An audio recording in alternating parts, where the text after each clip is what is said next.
Yeah, I did see that. Chris, how are you? All right. I smoke cigars. I will drink every once in a while, Chris. I not to get into my personal life too much, but for a long time it was kind of a problem for me. I'm not gonna lie. I started drinking at like 10 years old. So it was not something that uh I think I did successfully. I mean, listen, I did it successfully from like 14 to 30. Let's put it that way. And there are time gaps in my life I don't remember certain shit. So these days I just don't do it. The old adage is if you can't just have one and walk, don't even bother starting. Because me, I have that whole rock star syndrome. I got to have 20. Although there are some people in South Philly that tell you got rocked there a couple times. So, it is what it is. But I really try to just stay sober and don't really mess with anything. You know, hello, Edna. How are you? Been a while. Frank, how are you? Oh, Jesus Christ. Are you all right, Frank? If you need anything, Frank, reach out to me. Mobtalkradioshow@gmail.com. Damn, that's crazy. I hope you're doing all right, buddy. Maybe we'll send you some strippers over there. You want some strippers? It's probably not good for your heart. Let's see what else we got. Jimmy the Gent, how are you? All right, guys, I'm going to scroll down a little bit. Easy champion. Let's do it. Oh, I like the dog. That is a German Shepherd. I love German Shepherds. My brother's got a monster German Shepherd. Not that I talked to my brother, but he had a monster German Shepherd. Huge. Very smart dogs, too. Jason, how are you? All right. I'm going to scroll down. Carol, I said hello. Terrell, how are you? Terrell, I don't know if you're driving tonight. If you are, be safe, please. Boardwalk guy. Yeah. Yeah. All right, Boardwalk guy. It's my buddy. The Boardwalk guy is a good friend of mine. I think I know who he is. I know who he is, but Boston Red, what's shaking, my friend? Chris, what's up, my friend? Jason. All right, guys, I need to scroll down. Otherwise, I'm never going to get there. Pounding. What's up? The filthiest name on the internet. Pounding the pink veal. Let's see. Route Irish. How are you? Jason. D, what's up? What's up, D? Let's see. I hope you enjoy Easter weekend and time off. Yeah, that's another thing that I'm going to address is, okay, I see Tommy Stiggs. What's up, buddy? How are you? Tommy, I haven't had a chance to check out your channel. I'm behind on watching a lot of stuff. I'm just kind of avoiding a lot of YouTube stuff. I got to be honest with you, because it's the majority of it's all garbage. Well, yeah, but we got a lot of things coming up. All right, so let's see. Let's see. All right, I'm going to skip down. If I missed anybody, I apologize. So basically, guys, we have 85 people in here. Let me just explain a couple of things. First of all, I'm going to play 2 videos. Okay, that's number 1. Number 2, yeah, someone said strippers. Number 2, if you guys do not listen to the Post Time podcast, please do. Numbers are a little low, but I kind of expected that. So please, if you get an opportunity, please sub to the Post Time podcast. It's a comedy podcast with myself and Boston Andy. We have a good old time over there. We don't take nothing seriously. We've released 2 shows. Reviews are pretty good. I'm happy with it. Also, if you guys are looking for real factual mob content, okay, and just content that's organized crime related from a legal perspective and a street perspective, please head to mtrchronicles.com. Don't fall for any of these other websites. They don't know what they're talking about. And reality is I just try to take things from a street narrative. That's the only difference. So please head over to mtrchronicles.com.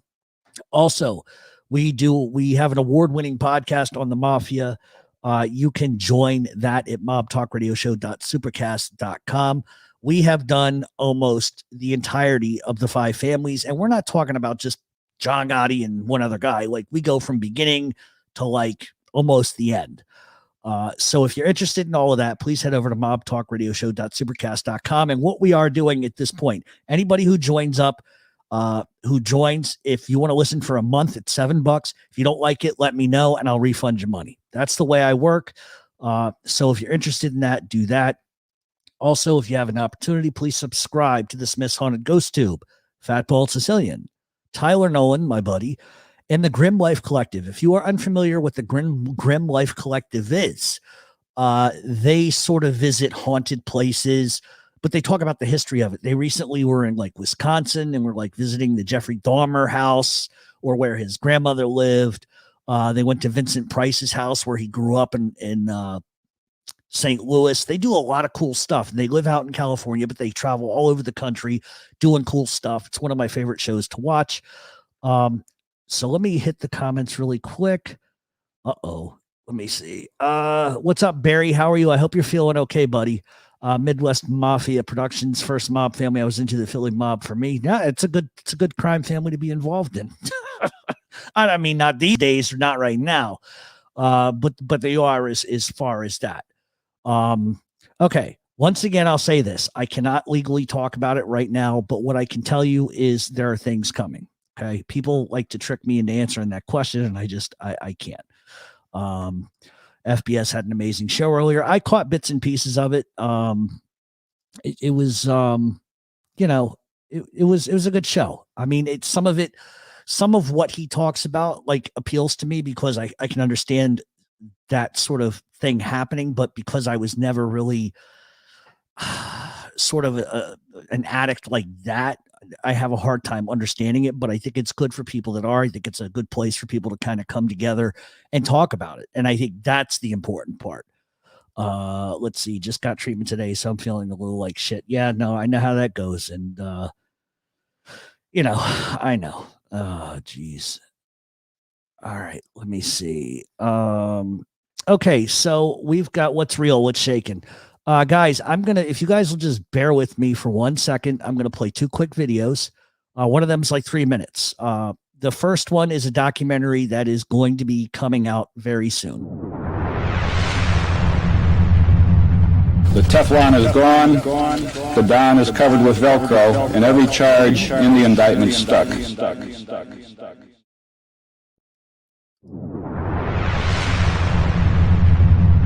The Teflon is gone, the Don is covered with Velcro, and every charge in the indictment stuck.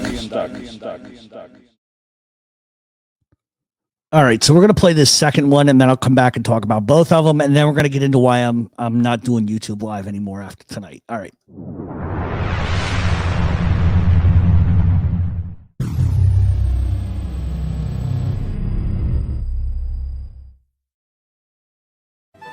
New York, 1930. Just 1 year and 1 month out of the stock market crash that sent millions into poverty, and 10 years into prohibition, New Yorkers were still struggling to recover. For the next decade, New Yorkers could barely make ends meet, which led to a revolution in organized crime. While many were still lining up for hours for a free hot meal just to survive, Italian organized crime was lining their pockets. Beneath the exterior of the newly opened Chrysler Building, there is a seedier side to the city. According to the FBI, the Mafia was not formed until 1935, but the Mafia's existence in America had existed since the 1880s, taking root in New Orleans and going by the moniker of the Black Hand. At the same time the Black Hand began its operations in America, the 5 Points Gang, led by Paul Kelly, also known as Paolo Vaccarelli, and the 107th Street Gang led by Giuseppe Morello, began inroads into American organized crime. While the Black Hand would die out, Giuseppe Morello would take the formation of an American mob family into the 1930s. As Morello would battle it out for turf and territory, he would eventually give way to Joe Masseria. As Masseria took over control, Salvatore Maranzano would be sent from Italy on behalf of Don Vito Casciafero to exploit the mob's control in America. Maranzano would establish his base of operations in Brooklyn, New York, with eyes on controlling the entirety of the Mafia in New York City and the United States. Masseria didn't look too kindly on anyone claiming New York City as their own. As tensions grew, two sides would form. Those who sided with Salvatore Maranzano and those who sided with Joe Masseria. February 26 of 1930, Joe Masseria fired the first shot in what would be known as the Castellamare War by killing Tommy Reyna. War had begun.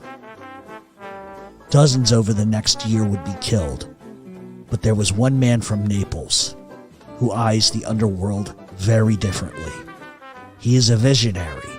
He is the antithesis of what the mafia could be, what the mafia should be, and what the mafia will be. He will forever change the landscape of organized crime in America.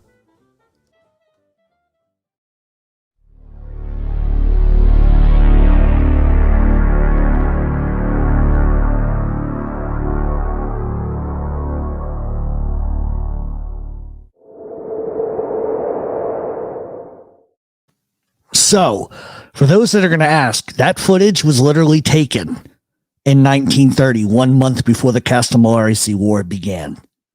What it was footage from 1930, and it was recolorized and sort of, you know how they do with film stuff, they make it look like it's today's time period. But that was literally taken in 1930 and looking at the Lower East Side of Manhattan.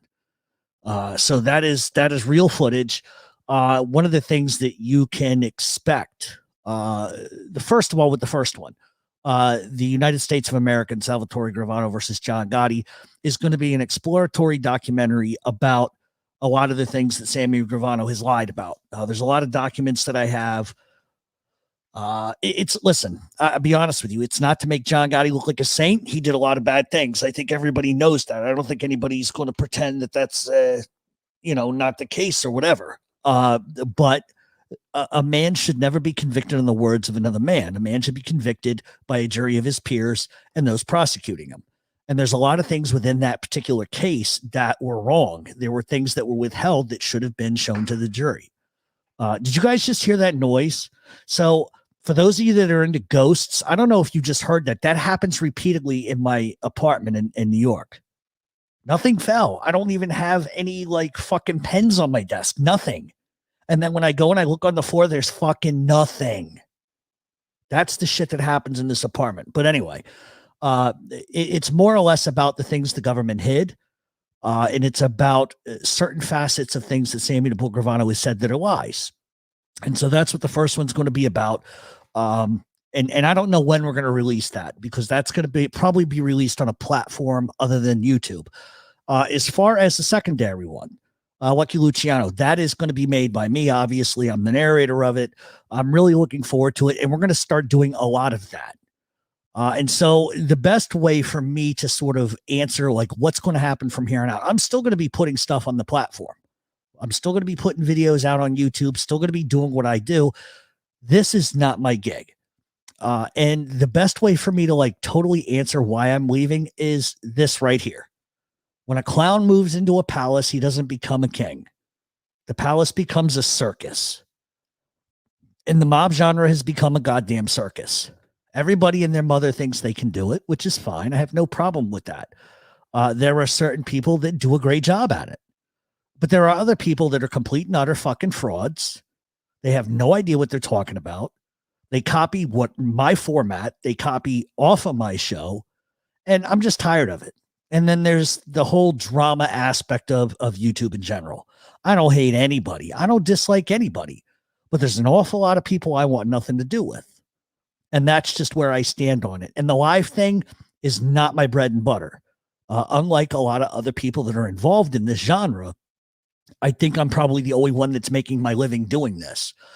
So I get a little frustrated when I see people that think they can just jump on YouTube and say any little old thing. And in reality, people that are watching don't know enough about organized crime as a genre to know they're not being told the truth. Now, an opinion is one thing. We can all have different opinions, and God knows I have different opinions than the majority of people in this planet. That's just the way I am. But when you don't get facts right, I have a huge issue with that, because I've been doing this a long time. I make money doing this. This is my living. My living depends on this. And when I see people just absolutely not doing any research and just saying whatever they want that they get off Wikipedia or whatever the case may be. And it's a lot of people. It's not like one or two, because people say, oh, he's talking about this one. I'm not talking about anybody specifically, but you have a duty to the people that listen to you to just give them facts. Now, if you want to state your opinion, there's nothing wrong with that. Give your opinion all day long.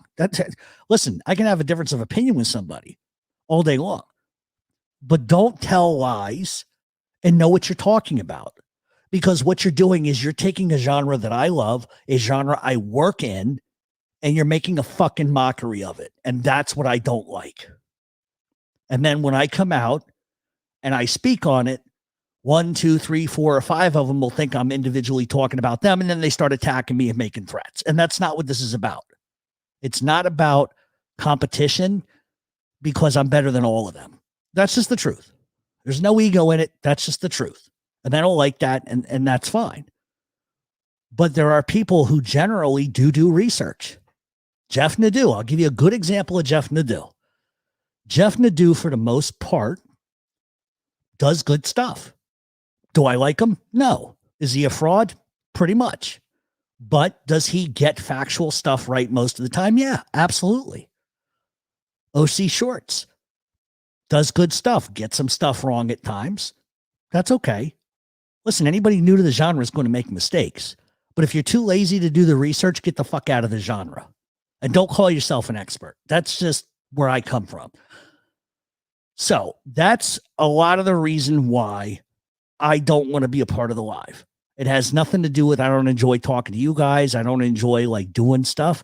It's just that I can't do this and then not get attacked by somebody who doesn't have any fucking subs, doesn't know what the fuck they're doing, and they're going to try to tell me what's what. And I'm done with it. So I'm going to stick to what I do best, and I'm going to stick to my podcast, and I'm going to stick to just making my money. And listen, I'm telling you, this is not about anybody individually. I see people mentioning people's names. It has nothing to do with anybody individually. It is a collection. It's a collection of it. It's just a collection of it. People ask me all the time, what mob stuff do you listen to? I don't.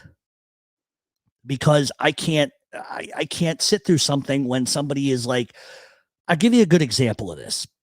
When somebody says Philadelphia doesn't have an organized crime family anymore, or when they say Rhode Island doesn't have an organized crime family anymore, and then they repeat a story told by a fucking rat as it's factual, then you're not doing your job. You're not okay. If you want to give an opposing side or a viewpoint to it, I understand that. But when you take a fucking lie told by a rat and you say that it's factual because a rat said it, then you don't belong in the genre. End of story. End of story. Because you at least have to appear non-biased. Everybody knows I'm pro-mafia. I'm anti-government, and that's fine. But I'll call a spade a spade. So the idea of it is just that the genre is oversaturated. And it's just not worth it anymore. It's just not worth it anymore. I know that I do good work. I started this. I was out before 95% of everybody, and I'm going to be here after everybody. I'm not going anywhere. But anyway, so it's just one of those things. There are people that I like, and there's people that I just can't fucking stand. I'm going to be honest with you, but nobody knows it like I do. And it has nothing to do with reading books. It's like, for instance, if Donnie came to me and says, Jeff, I want to learn about the mob. What's the best way? First thing I'm going to tell you, Donnie, is read newspaper articles, get a book or two, and then get a Pacer account and look at legal files. Legal files are going to tell you the story. They're going to give you both sides of the viewpoint. But like nobody out there looks at legal paperwork. They think because they hear it from a rat, it's true. Or they think because they read it on a book or Wikipedia, it's true. And it's just do your research. Just do your research. I wouldn't come on here talking about wrestling, or I wouldn't come on here talking about somebody else like a gynecology. If I'd never been laid or been around a vagina in my life, I'd never talk about gynecology.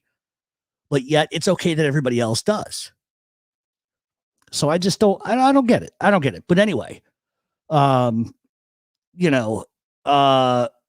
anyway, so at the end of the day, I don't hate anybody.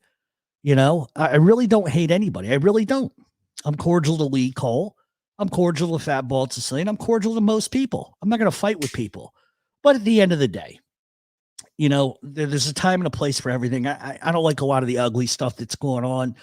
And I just try to stay out of it because when you get involved in that, it takes you off the bottom line. And so what we're going to do moving forward, tonight's show is open forum. I'll answer any mob question or anything you want to talk about. We'll talk about it. Any breaking news, we'll obviously make videos about that, but we have documentaries coming out and those are what the bread and butter is. I also have 2 movies that are in pre-production. So I'm, from a book thing, which I'm trying to finish, to the website, to the 2 podcasts, to the 2 documentaries, to the 2 films that are in pre-production right now. I'm just busy and I don't always have time to come on here. And then when I do, I get the jerk offs and it just reaches the point where, and I'll tell you the truth, somebody called me and says, what the fuck are you doing? So what do you mean? It's like, why are you even wasting time on your lives? Are you getting anybody jumping over in your platform? Well, of course I am. Well, what are you doing though? So it just gets to the point where I just want to move on and do what I do. You know what I mean? So that's it. I encourage everybody to listen to all the mob stuff that you can listen to, and you'll quickly know who knows what they're talking about and who isn't. You know what I mean? It's just the reality of it. So all that being said, in case I missed saying hello to everybody, if Tony Pizza's in here, he's not bothering me. If he's not saying anything that's disrespectful to anybody, then just leave him alone.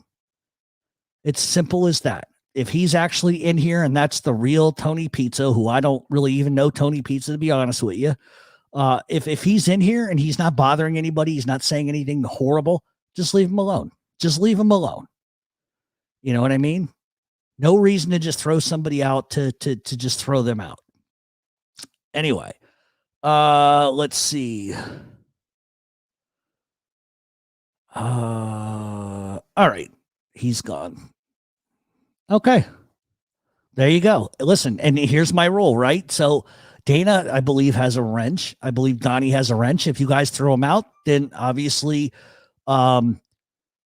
you know exactly what you're doing, and that's fine. That's why I gave you a wrench. You have better judgment than me. So there you go. Thank you very much. It's not a Dana, you don't got to worry about it. I don't know what he was doing in here. I don't talk to him at all. So, all right. So he's gone. We'll move to something else. Let's see. If you're not sub to NPR, you're missing out on the best audio version of real life Godfather film, like playing out in real time as Jeff eloquently delivers you a masterpiece. Well, you're an ass kisser, D. I try. I try. Do you ever do a call-in show? Well, that's the problem. I stopped allowing people to come on my show and somebody decided they wanted to show their nutsack. I think I'm the only one that's happened to. So anyway, we are going to answer any questions you guys might have. I'm willing to talk about whatever you guys want to talk about as well. If you guys are interested, the podcast website is mobtalkradioshow.supercast.com. It's $7 a month. Now that's the other thing I meant to tell you guys. We do this every Friday. Okay. The podcast thing. I took this week off, obviously, because I'm working on documentaries and I had to sign some paperwork with some agency people for this film thing. So that's the reason why we're not doing it this Friday. But next Friday, we have the conclusion of the Lucchese crime family, and that will complete all 5 families. I think it's something like, I don't know how many hours it is. It's ridiculous, but it's the most in-depth podcast on organized crime that you will ever find. A lot of people come on YouTube, they talk for 40 minutes and that's it. I dive a little deeper than that. I talk about the fringe guys, the players, the politics. The politics of it all is what is most exciting to me, to be honest with you.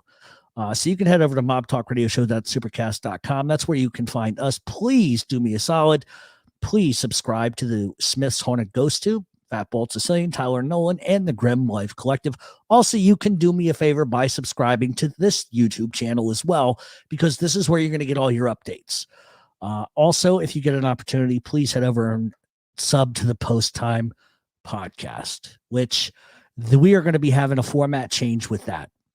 We're gonna still do the same stuff, but we're gonna change the format and play with the format. And we're also gonna have maybe 1 or 2 other people come on once in a while, and it's gonna get crazy. All right, so I'm gonna go through the chat here. happy Easter to all of you, if I don't get an opportunity to say so. And just because we're not doing lives anymore does not mean you're never going to hear from me again. This is not going to be a permanent, I'm never going to do a YouTube live ever again. I think what I want to do is we're going to do special events.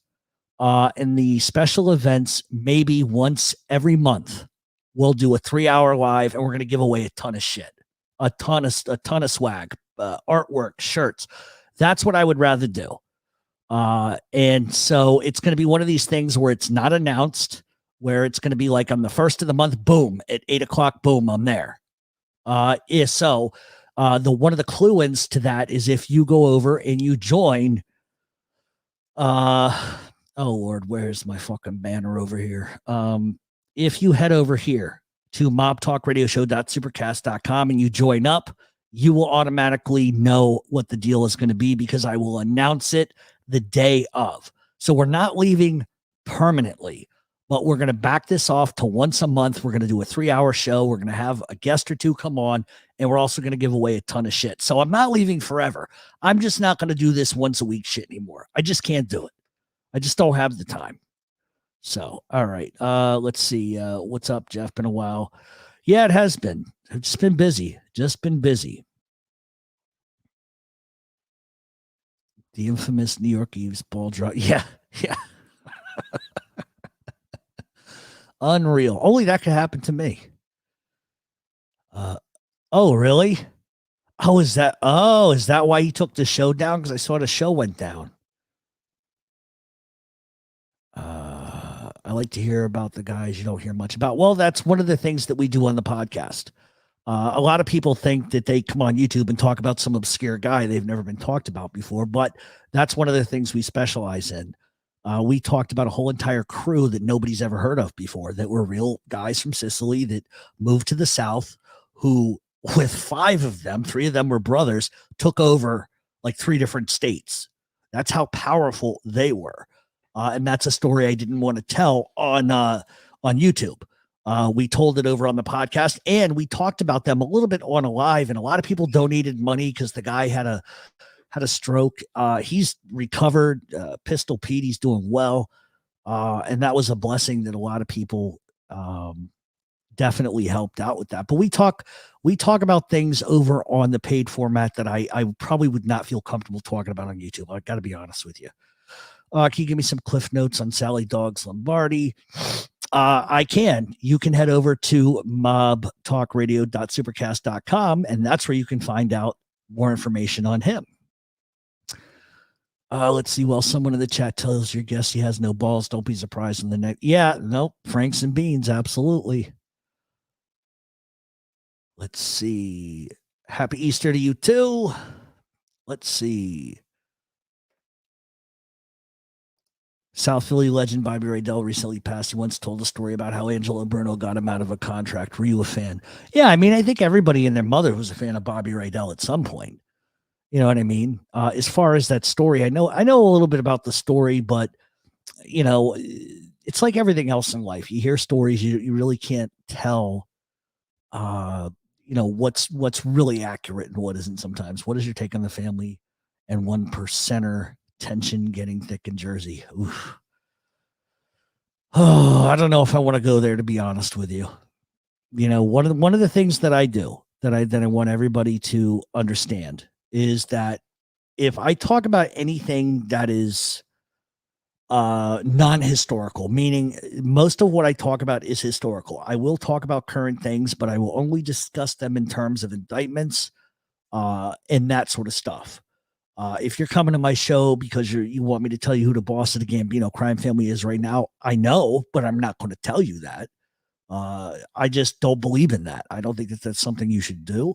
I try to the best of my ability to just keep it historical. Just because, it's a respect thing. It's just a respect thing. Let's see. All good. I appreciate what you bring here. Once I situate things. Yeah, absolutely. I look forward to it.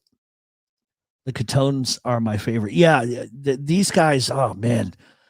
I knew from day one when I met Pete, who he was, what he was about. And little did I know some of the things that I would get involved in just being a friend. One of the stories, and I don't think I ever told you guys this, but one of the stories was his son committed suicide. And it was really, really, really kind of a fucked up thing. What had happened was, I'm not going to say his son's name, but his son was in a relationship with a girl. She got pregnant.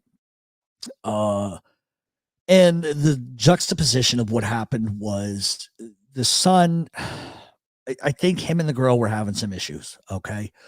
And the son couldn't deal with it. And that's what happens anytime, there's cheating involved and stuff like that.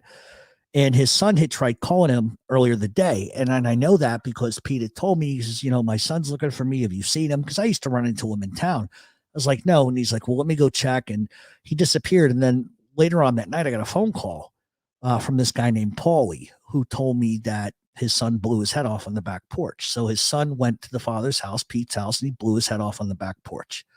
And so when Pete gets home, he doesn't see him in the house, and he goes out back to let the dogs out, and he finds his kid with his head blown off. And that was really, really, really fucking tragic. And it was horrible. And I just remember feeling awful. But then I remember getting a phone call, and I went to this restaurant this guy owned, and there's a couple of guys sitting in the back. They said, come in, we want to sit down and talk to you. And Pete wasn't there. And there was a guy named John Molina, who was no longer alive, Carmine Lacursi, who was no longer alive, Paulie, whose last name I will not mention. And they're talking about what happened. And they sort of explained to me what happens. And then the next thing I hear is, we're going to kill her. That's what I hear. That they said that they were going to kill this girl because of the pain that it caused the father. And I'm just kind of looking at them like, why the fuck are you even saying this in front of me? Like, I don't want to hear this shit. And they were legitimately going to do it.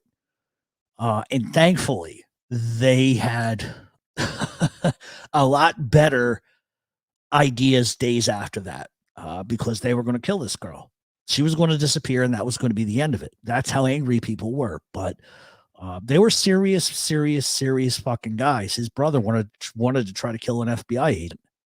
That's how serious these guys were. So if you're curious about that story, you can head over to mobtalkradio.supercast.com, and that's where you can kind of hear that story. And there's some other stories along the way I haven't told about him. There was one time he said to me, he was like, hey, what are you doing? I said, nothing. He goes, can you do me a favor? I said, sure. What is it? He goes, can you take these 4 pizzas over to this house in this very expensive neighborhood? I was like, yeah, sure. Why not? I'll do you a favor. So I put it in. I take this girl with me. I put it in the back seat of my car. He doesn't tell me. He tells me the address, but he gives me the wrong house number. And hand to God, this is true. So we're driving along, and the fucking pizza boxes are in the red warmer, and they're shifting around. And I'm like, and I asked my friend Emily, and says, why the fuck are they shifting around like that? She says, I don't know, or you're not driving crazy or nothing. So obviously whatever's in the box is heavier than what's in the fucking thing. So anyway, I end up taking a wrong turn at the last second, and I try to overcorrect. And I noticed that the red warming bag just goes against the side of the door. And so we finally find the house like an hour later, and I'm like, fuck, the pizza's going to be cold. This guy's going to be pissed. So when I go around and open the door to put it in, a part of the pizza box lid is open. And I'm like, that's not fucking pizza. So I kind of lift up, and there's like just Coke everywhere. Like in all 4 boxes, like cocaine taped down and everything. So I go to the door, and I'm shaking because like, I don't want to be involved in any of this stuff. And I go to the door, and a Russian guy comes out, and I hand it to him, and he gives me like $1,000 or whatever it is. And I don't remember what the cash was. I think it was like $1,500, which was not how much this stuff was worth. This stuff was worth a lot more than that. But anyway, I take the cash, go back. I get back. Pete says, where the fuck have you been? And I said, well, I got lost, whatever. And I'm white as a ghost. And he looks at me and goes, you looked in the fucking box. I said, no, I didn't. He goes, yes, you did. And then my friend says, no. We took a turn. It kind of spilled out. And I said, here's the 1,500, whatever. I'm going to go because I'm nervous. He says, you keep the money. Nothing happened. So it's things like that happened that I was not involved in. I didn't know what I was doing. So anybody that's to say, oh, now he's bragging he's a drug dealer. I never. Listen, if I'd have known that was in there, I would have never taken that shit. Never in a million years. But it is what it is. I have a very small, Nikki's, I have a very small Murder Inc. documentary that's already out on YouTube. It's very small. It's like 10 minutes. It just explains how they were invented and what they were used for. But what you're going to start seeing me do slowly but surely is we're going to start doing like, an hour and a half documentaries. Like the Luciano one's not going to be like 25 minutes. It's going to be like over an hour. I am going to narrate through a lot of it and stuff like that, but you're going to get the real deal. Well, of course they were close. You're going to find out how this week, or not this week, but next week, how close they really were. Next week when we come back. All right, let's see. Randy, how are you doing, buddy? I've never done cocaine, so I couldn't tell you. I just know what happened that day. And like the next couple of times he asked me to do a favor, I'm like, I give him the side eye. He goes, there's nothing in there. You're fine. So I don't know. For the love of God, there's some trolls in the chat. Just get rid of them. I don't know who they are. I can't see it. But if there are, just delete them. Just get rid of them. I don't know if there's any trolls. I haven't been I don't know who's can somebody do me a favor? See if that's even real. I don't talk to rats, Tony, so maybe you got the wrong information. But I no. Can somebody check and make sure that that's actually him? Because I don't think it is.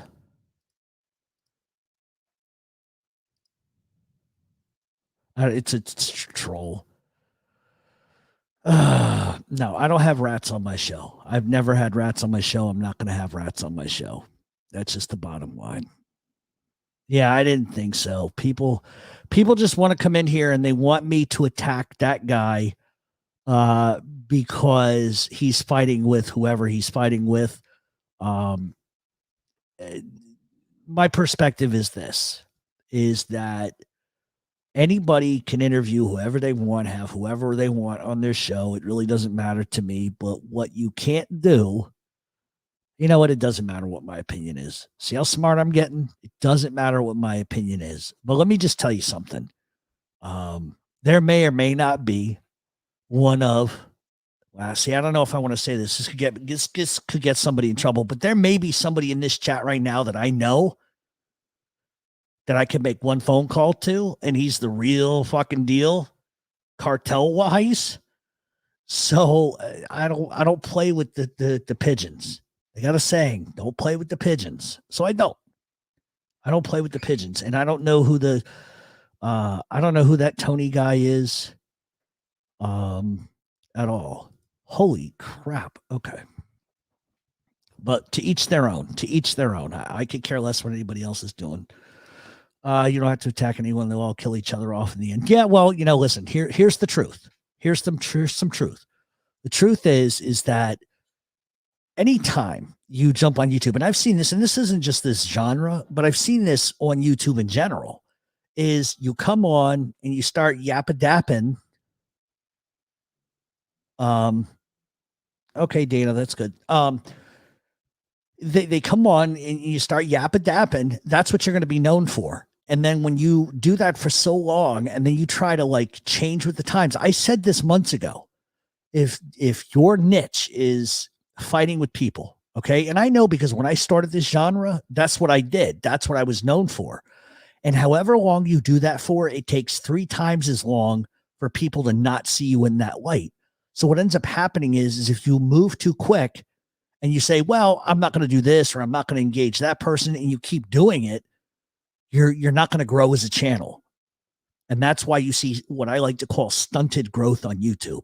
That's why nobody's growing, because they're doing the same shit. If everybody just did, if they just did content, then they'd be fine. Yeah, I'm glad to see Fat Bald Sicilian's doing that. I think it's time. IT knows that. I've told him that before. And I just think that if your game is like attacking people, then you don't have talent. I'm sorry. Just being honest. If all you got is making fun of somebody's wife, making fun of the way they look, making fun of their family, putting their private information out, bringing up their past, then what are you? Like, who made you God? Like, who are you to judge anybody? So I think if people just focused on just doing their own thing, they'd be much better off. You know what I mean? It's just my opinion. But once again, I think everybody has the ability to do what they want. But me, I just don't see any value in it. And I think the less you pay attention to it, the better off you are. By all means, I understand why some people attack people. I get it. I've been there, done that. But I just think it reaches a point where it's like, okay, that's great.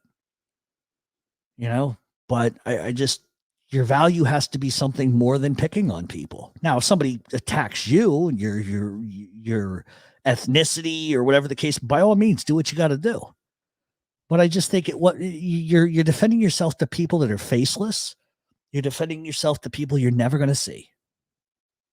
And if they can control your emotions like that and you don't even know them and they don't know you, I don't get it. But you know what? Some people like that, Well, yeah, that is very much true. That is very much true. Let's see. Tom LaVecchia and pizza will never love the drama for good. They thrive on it.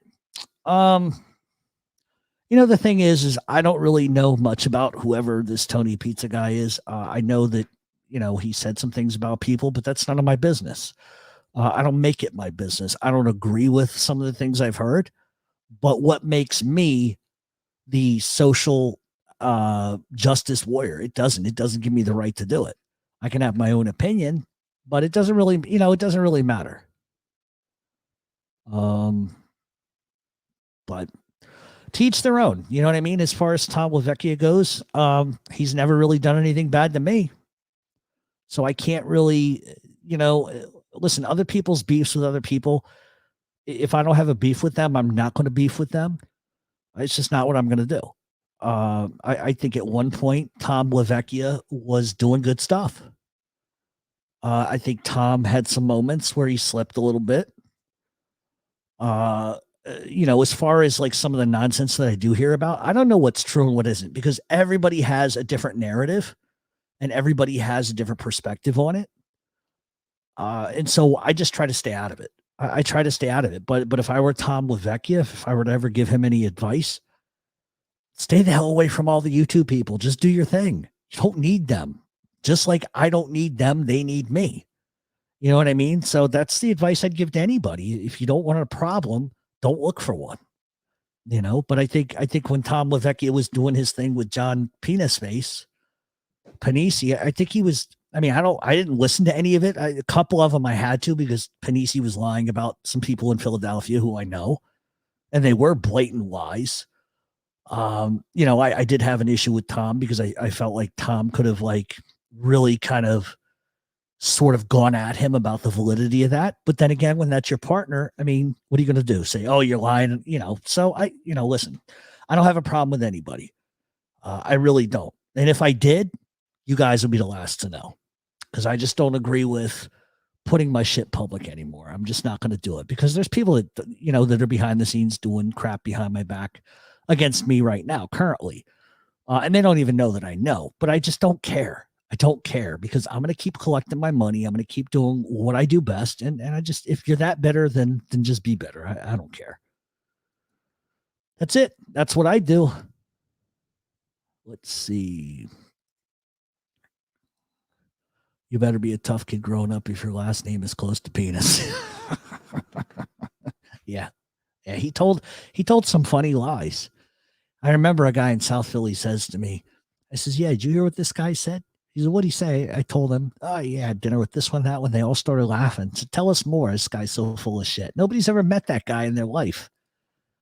And then that's my thing. And I've said it about Bobby Luisi, who likes to brag, well, I didn't rat on my friends. Yeah, because you didn't fucking have any information on them. Anybody, listen, whether you like Mob Rats Exposed, Whether you like Dominic Crea, whether you like Angel Gotti, whether you like Fatball Sicilian, it doesn't matter to me. You know what I mean? But the point I'd like to make is that if you think that rats tell the truth about anything, you're out of your fucking mind. They don't tell the truth about anything. And, you know, I took a little shit, and I'm going to tell you guys the truth. I took a little shit from some people because apparently Jimmy Calandra said some shit about calling the feds on people. Okay. And I didn't speak out against it. And the reason why I didn't was because of this reason that I'm going to tell you right now. What good would it do for me to speak out against him and all of that?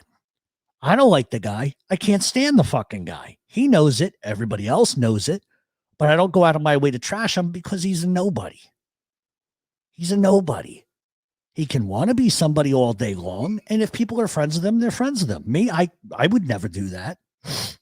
But the reality is he don't tell the truth neither. But when you turn around and you levy accusations about, I hope you go to jail, I hope you sit in prison, that's exactly who he is. And listen, people are entitled to like whoever the fuck they want. I can be friends with somebody who calls that guy their friend. That's fine. That's not going to impact my life because I won't be around it. But rats show you who they are. They've all done it. Bobby Luisi, John Panisi, they have all showed you who they are. And when you get a guy who can't stand getting criticized by somebody like MRE, who's on YouTube and does a good job of it, when you cannot take being criticized and your reaction is, I hope the Justice Department gets involved. I hope the feds lock you up and throw you in prison with your father. Who says that? Rats say that. And so that's my issue. And that's why I never spoke out against it, because he just showed you who he was. He just showed you all his cards right there. And if that's the way he is, that's the way he is. But I took a lot of shit from some people who are like, why didn't you say anything? Why do I have to be the fucking mouthpiece for all of that? You know, why do I have to be the mouthpiece for that? Please, just listen, guy is who he is, but reality is they will show you who they are if you just listen close enough. And that's the truth. And that's the truth. It is what it is. Nikki Scarfo's horse. I got an avatar pic for you.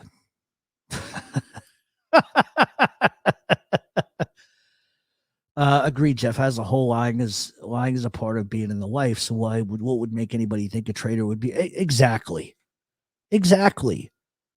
Listen, if I'm a rat and I'm a mob rat and I'm on YouTube making a little scratch off my story, I'm going to invent shit. They all do it. And listen, if you don't like being called a rat, here's the advice I have for you. Take your monkey rat ass off of Facebook or fucking YouTube then. If you don't want to be chastised, then don't go on YouTube. It's as simple as that. But you will see that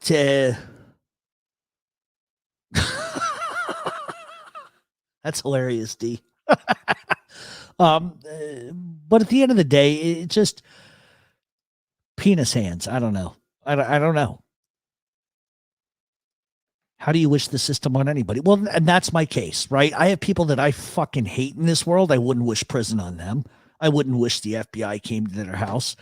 I might wish they get the clap or something, but I wouldn't wish the jail on anybody. But the fact that somebody's going to be ballsy enough to say that. And the other thing that apparently that I didn't even know about this till the other day, and I really don't want to talk about it, but the fact that he said that if John Gotti was still alive, he would slap Angel Gotti. What? Like, I just heard about that because I don't watch this kind of stuff. And I'm not getting into the gossip of all of it, but I'm just making a point to say, first of all, that would never happen in a million years. And I think that that's a vulgar, disgusting comment. And I don't think you say that about anybody. And I don't need to defend anybody in that. And I wouldn't, because me defending anybody in that, they would probably get mad that I did defend them, and I'm not going to. But that's just nonsense. And that's the type of shit that these people do. And reality is, if you don't believe me, I'm going to tell you this now. Be friends with a rat. Watch what they do to you. It's just reality. It's just reality. But um, can you wish Persco prison on someone? um, Ignore all the drama. That's why I don't have Facebook. Well, yeah, I'm not involved in any of this anymore. But a couple people came to me and says, why didn't you say something about that? You know why? Because here's the problem. A good case of crotch critters. There you go. Here's the problem. If I come out and say it, then somebody says I'm paid by this one or that one, right? If I don't say anything at all, it's because, oh, I must be fighting or I don't like somebody or whatever the case may be. And it's just not the case. I can totally disagree with people, totally like have issues and not go out of my way to hurt that person. It's just that's the way I operate. But no, I don't. I don't agree with what he said, but I can't be the spokesman. There's other people out here that have the ability to say what they need to say, and they don't, and that's their choice. But I've been doing this for close to a decade, off and on, and I've had my fill of defending everybody. I'm just not going to do it anymore. And I think that sometimes me defending somebody can hurt them more than it can help. So anyway, also, okay. So the other thing, hey, what's up, cousin Paulie? How are you? There it is. Sup, Baba. Also, as far as emails, I'm getting a lot of emails from people. And I appreciate all of the emails, but and we're not going to discontinue the emails, but I'm going to like answer emails like every 2.5 or 3 weeks because I have been doing it like every day. And that's like the first 4 hours of my day is emailing. So we're going to like try to back that off to like maybe once every 2 weeks. So if I don't get back to you, don't freak out. It just means that it's going to take some time. Oh, I don't know if I'm the OG of this stuff. I think I'm getting old. I'm 44. I'll be 45 in July. I'm just getting tired. I'm getting tired. I don't have the fight in me anymore unless it comes to my friends who are under indictment. That's what I save my energy for now. Everything else I could give a shit about. I used to. Oh, you haven't missed anything, James. We're just getting warmed up. I'm not leaving anytime soon. It's 9:00. 10 o'clock, we'll probably get out of here, 10:15. If that's okay with you guys. If you guys got to go, totally understand. But I'm going to try to answer some questions and talk. I personally think the trolls that want to judge other people's lives need to look in the damn mirror. Well, that's a part of the hypocrisy, right, Donnie? Or excuse me, Dana, is that a lot of what people accuse other people of doing, they do themselves. So, I mean, but it always seems to apply when somebody it's happening to you like. But if somebody you don't like, you don't give a shit. It's not a big deal. And I think the only way to combat all of that is just not to give a shit. Like, don't care. Like, let's all go to the beach and like drink Corona and talk about our families, talk about life, talk about funny times.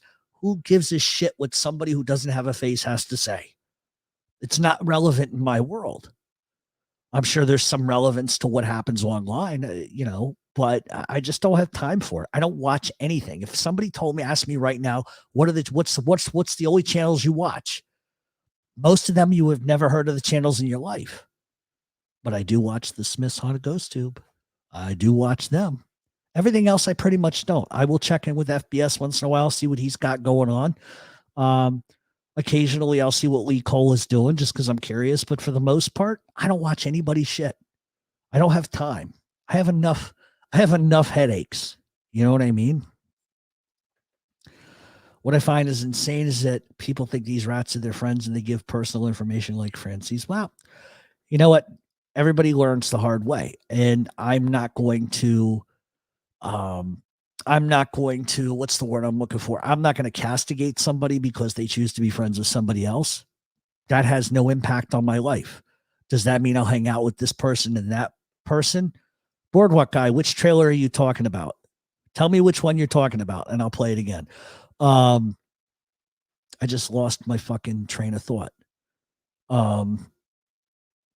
Oh God. Well, listen, if somebody wants to be friends with somebody, that's on them, but that doesn't mean I got to hang out with them, but that doesn't make them a horrible fucking person. You know, they didn't do the evil shit. Somebody else did. And I think the more you just sort of wipe your brain of that stuff, the better off you are.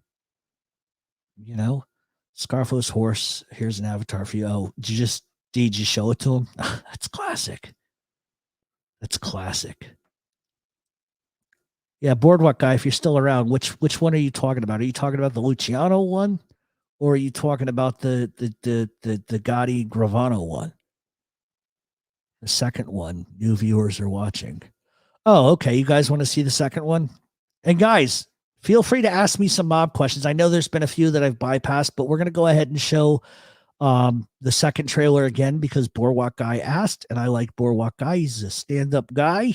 So here it is.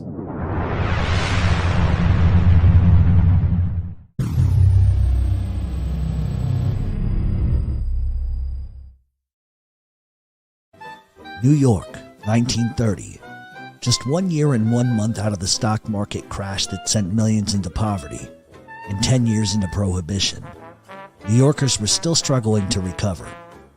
For the next decade, New Yorkers could barely make ends meet, which led to a revolution in organized crime. While many were still lining up for hours for a free hot meal just to survive, Italian organized crime was lining their pockets. Beneath the exterior of the newly opened Chrysler Building, there is a seedier side to the city. According to the FBI, the Mafia was not formed until 1935, but the Mafia's existence in America had existed since the 1880s, taking root in New Orleans and going by the moniker of the Black Hand.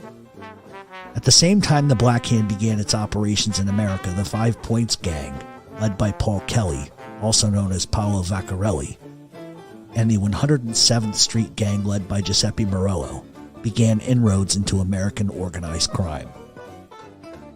While the Black Hand would die out, Giuseppe Morello would take the formation of an American mob family into the 1930s. As Morello would battle it out for turf and territory, he would eventually give way to Joe Masseria. As Masseria took over control, Salvatore Maranzano would be sent from Italy on behalf of Don Vito Casciafero to exploit the mob's control in America. Maranzano would establish his base of operations in Brooklyn, New York, with eyes on controlling the entirety of the Mafia in New York City and the United States. Masseria didn't look too kindly on anyone claiming New York City as their own. As tensions grew, two sides would form. Those who sided with Salvatore Maranzano and those who sided with Joe Masseria. February 26 of 1930, Joe Masseria fired the first shot in what would be known as the Castellamare War by killing Tommy Reyna.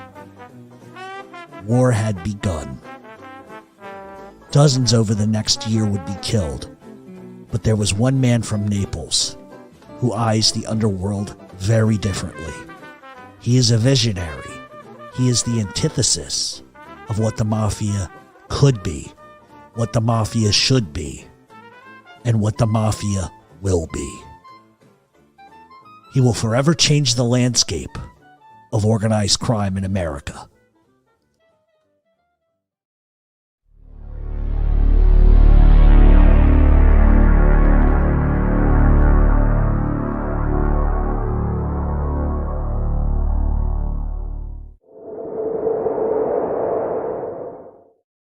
All right, so there you have it. It gave me time to smoke a cigarette. No, that's TV stuff. I'm assuming Big Boss Man. No, Luciano. Well, so it's kind of a gray area because in those days, a lot of guys were dropping dimes on other guys, but I don't believe Luciano ever did, to be honest with you. I really don't believe he ever did.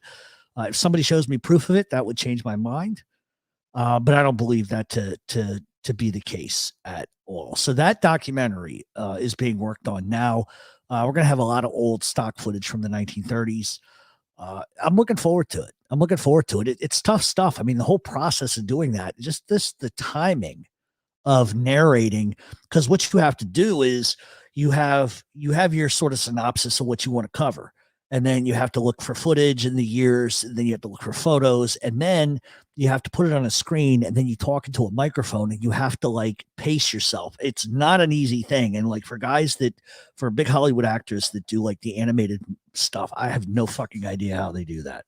I couldn't stand there all day and be like, and on the third night, like I just couldn't do it. So it's tough work. It's not easy. Literally, I shit you not. That 3-minute trailer took me like 8 hours to do, because everything has to be tight, everything has to be perfect, and it just it's a lot of work. It's a lot of work. Let's see. Isn't a troll one thing that have a pencil? Okay, up its butt. All right. Let's see. In this life, watch everything, listen to everyone, say nothing, and take care of business. Nope, that's what I do. I just do my content, and my content speaks for itself. And you know, I probably would have been a lot further. I took a 2-year sort of absence from this kind of deal. And when I came back, you know, I started gaining subs like crazy and stuff like that. But I'm not, to me, subs only account for, and you can look at some of my videos, but only like less than 40% of my views. So, you know, looks interesting. Will be any interviews or anything? No, probably not. Probably not. Because who am I going to interview? Selwyn Rab? Like, I'm not going to pay these guys, $3,000 to sit there and tell me what I already know. You know what I mean? And it's not like anybody's alive who knew him. So I just kind of have to do it my own way. I don't really. I know people that are related to Nicky Scarfo, and I don't know. I couldn't tell you. Couldn't tell you. Oldest in the chat. Are we debating ages? I know the feds gave Sammy a really sweet deal, but am I right that Leonetti couldn't add anything else to Scarfo's? Well, no, Leonetti helped bury Vinny the Chin. He was already put away for what was natural life, so why would they believe him? Well, Leonetti gave some good information on them. He gave information on Gotti. He gave information on Vinny the Chin. He basically backed up what Sammy the Bull said. There's like this whole entire conversation going on here. Holy, no way. Donnie, I thought, damn, Donnie, listen, I thought you were like in your like late 40s. You look good for your age. Very close to 60 is not 60. Yes, we are MTR, and Donnie's got everyone beat. Well, he doesn't look very ancient. It's not the years anyway. It's the fucking miles. Selwyn Rob's book took me for, it's a huge book. It's like, could you imagine how long it took to write? It's a great book, though. It's a great book. Everybody's throwing out their ages. Am I the baby in the room at 44? Why did Sammy get such a sweetheart deal if they had Gotti dead to rights, or did they? Well, so that's what this documentary is going to be about, because there are some murders that Gravano committed that he did not admit to. I don't want to get into it because it's going to spoil the documentary, but let's just say there are a lot of things that are going to be like very eye-opening about this documentary that are at least going to have people sort of scratch their heads. Because when you say the idea of making a deal with the devil, this is truly what they did. Not saying John Gotti was innocent of anything, but I think that if you're going to put somebody in prison for the rest of their lives, then anything that can refute what an informant is saying, it should be used in court. And there's a lot of stuff that wasn't. And that's unfortunately the truth about it.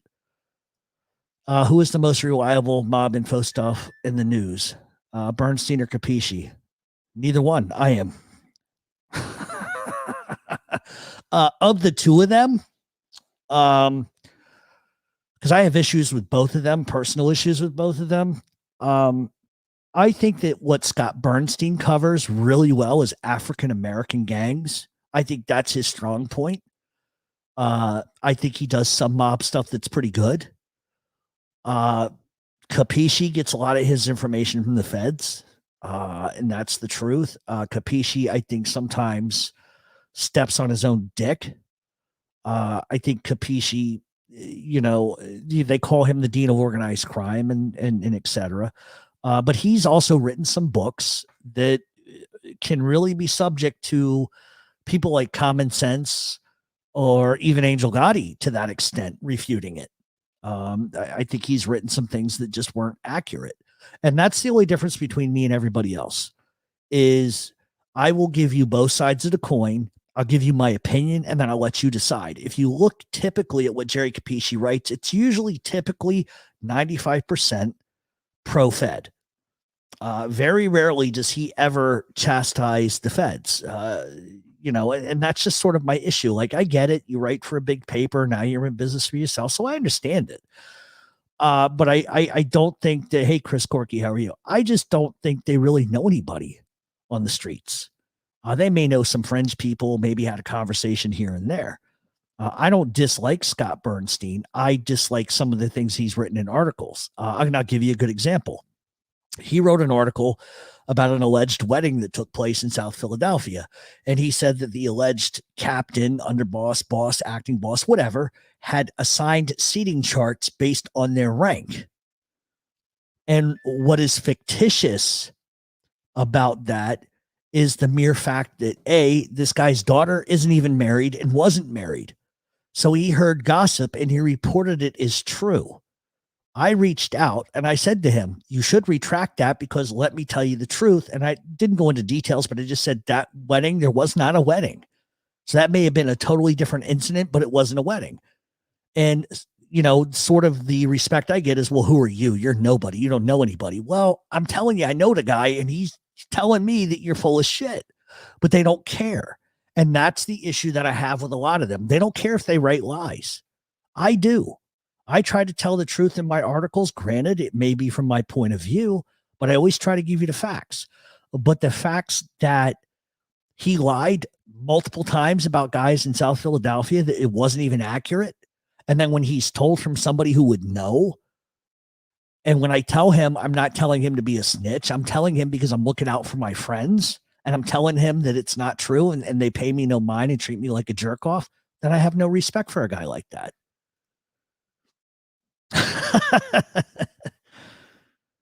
So I mean, which one's more relevant? I don't think either one of them are relevant anymore. I really don't. I think the ebb and flow of organized crime is written by people that aren't afraid to just tell it like it is. They would never hire me to work for any reputable newspaper in the world because I would cover it from an aspect of the feds being corrupt, and nobody wants that. It's just the reality of it, unfortunately. There's been, how many books have been written about John Gotti, for example? 100,000? Let's say 1,000. How many of those are actually accurate?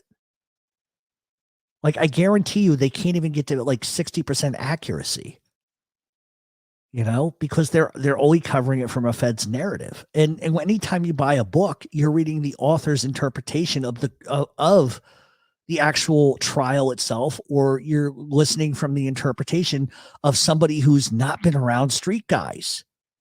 There is a big difference between like writing it from a narrative of not being around or not totally understanding the politics of it. But I understand the politics of it. I understand why stuff happens. That's the only difference. But I'm never going to be, either one of them. Bernstein lost me with the Gunner stuff, allegedly saying Gunner was one of the best mafia writers around. I've never read Gunner's book, but I think Gunner's not very truthful about a lot of things, and that's Gunner's problem. I'm not going to get into all of that. It's not my fight. I'm not going to get into all of that either. It's not my problem. Anybody else's problems are not my own. Yes, that is accurate. They put some feelers out. They put some feelers out, just basically saying, listen, if you've heard anything, kind of let us know, kind of a deal. But they've done that before. Anyone who thinks Gunner or some great novelist can't be that great themselves. I've never read his book, so I don't know. I couldn't tell you. I could not tell you anything. What I can tell you is this, that I know serious people in Detroit, and they don't recognize Gunner as ever being anybody related to anybody. Is that true? Don't know. But according to them, he's not related to anybody. Nobody will vouch for the guy. So, but on the other flip side of that, I don't think Gunner's telling anybody he's a gangster either. I don't think he's ever said that he was. So, that's his sort of fight. I just don't like to get involved in other people's problems. Like Ratweiser and his fucking wife. Shut up. Oh, sounds like Ratweiser and his wife fucking shit up. Yeah. Those two are the worst. George Anastasia's the worst. I mean, I would have a cup of coffee with Jerry Capisci. Jerry Capisci had the feds raid my fucking house years ago. True story.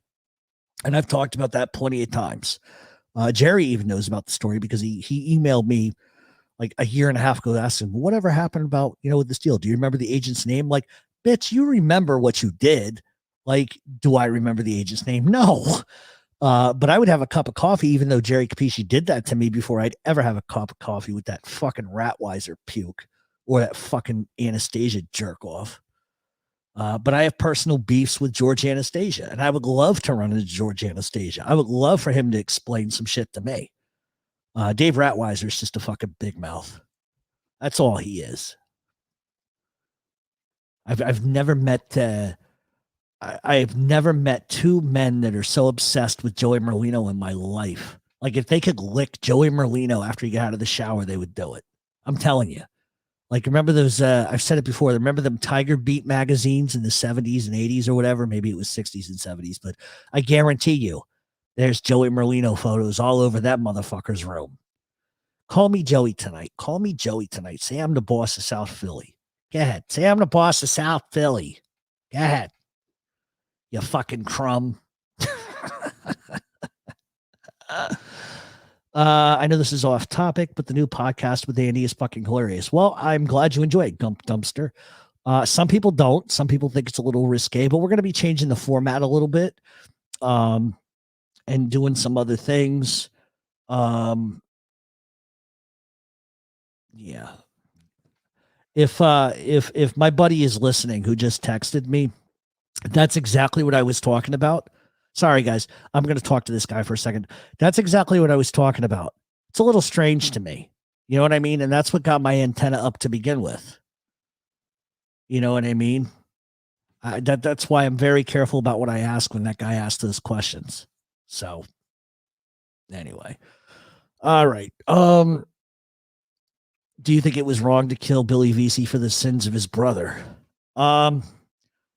Well, it's organized crime. I don't know. I'm going to ask you, Joe Bag of Donuts. What do you think? What's your opinion? You seem to ask a lot of questions about certain particular things. You know what? I'm not even going to answer that, because who am I? What does it matter what I think? What does it matter what I think? Why don't you tell me what you think? I'll read your answer. So, Joe Bag of Donuts, I'm going to ask you. Do you think that they were wrong for killing Billy Vesey for the sins of the brother?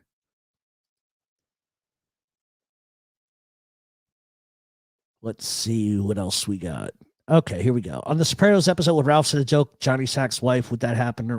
What would happen? Well, I think what you saw would probably happen in real life. I think the difference is there would not be a conversation about it.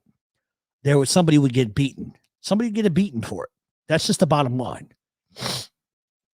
Bernstein wrote Lee and Eddie's book and said he had the gun that Phil shot Vince Falcone with, was hidden in a freezer. And on another podcast, I guess he was trying to sell more books because it was a Salerno gun. Yeah. I mean, listen, and listen, anybody, you don't have to take my word for it. All right. All you have to do is listen to these rats that are on podcasts and watch their story change from week to week. If it changes week to week, then, what are you going to do? Dying over here. They jump out of bushes, huh, Jeff? Yeah, they do. Fucking Joe Lagambi. Poor bastard. Sitting in his fucking living room reading a newspaper. This jerk off is pointing a fucking camera out of his car into the little crack between the door and the storm door.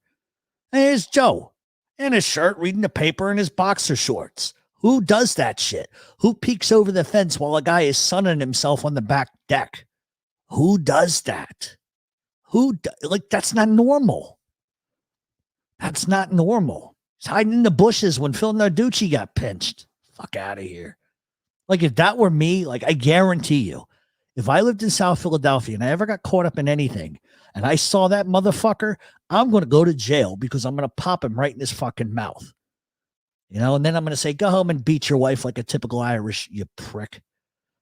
Oh, God. Ron Previty. I just don't have any respect for that. Like, okay, I get it. It's news. But, like, then it borderlines, like, harassment. But that's why I'm not in South Philly. Because listen, if I lived in South Philly, I would be in federal prison within 6 months of living in South Philly. I would get in trouble. I just know me. No, I agree. I agree. All right, let's see.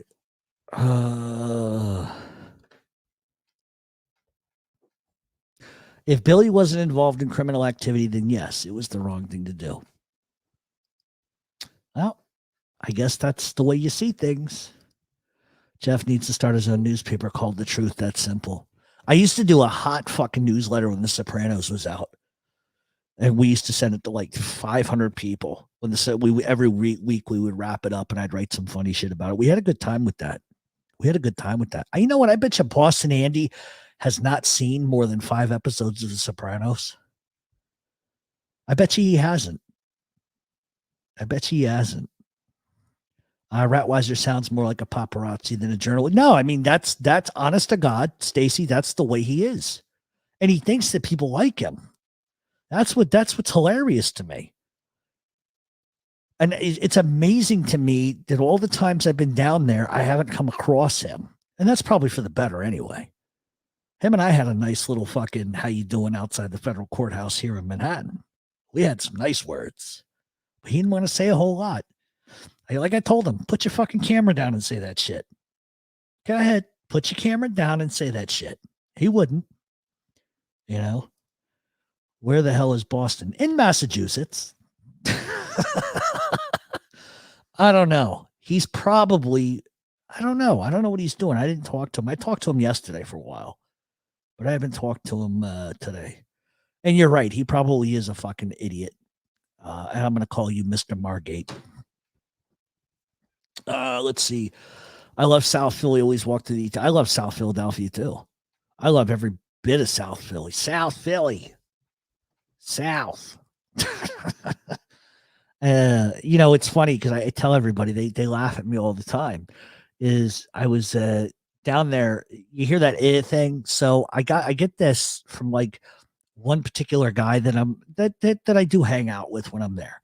And he's got that whole extended thing, and like being around him enough, I picked it up and I can't get rid of it. So that when I'm around these people from New York that are with me to go down there and be like, what the fuck happened to you? It's like, what do you mean? It's like, you're talking just like them all. And it's like, you hang out with them, you just kind of pick it up. Like, and I can't get rid of it for the life of me.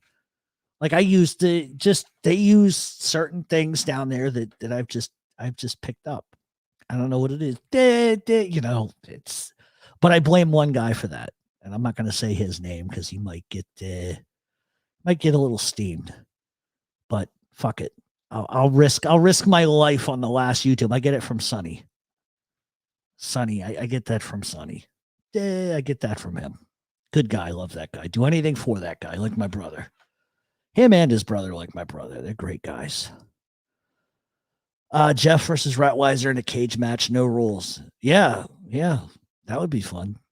I would just like him to just be a stand-up guy, not be a prick.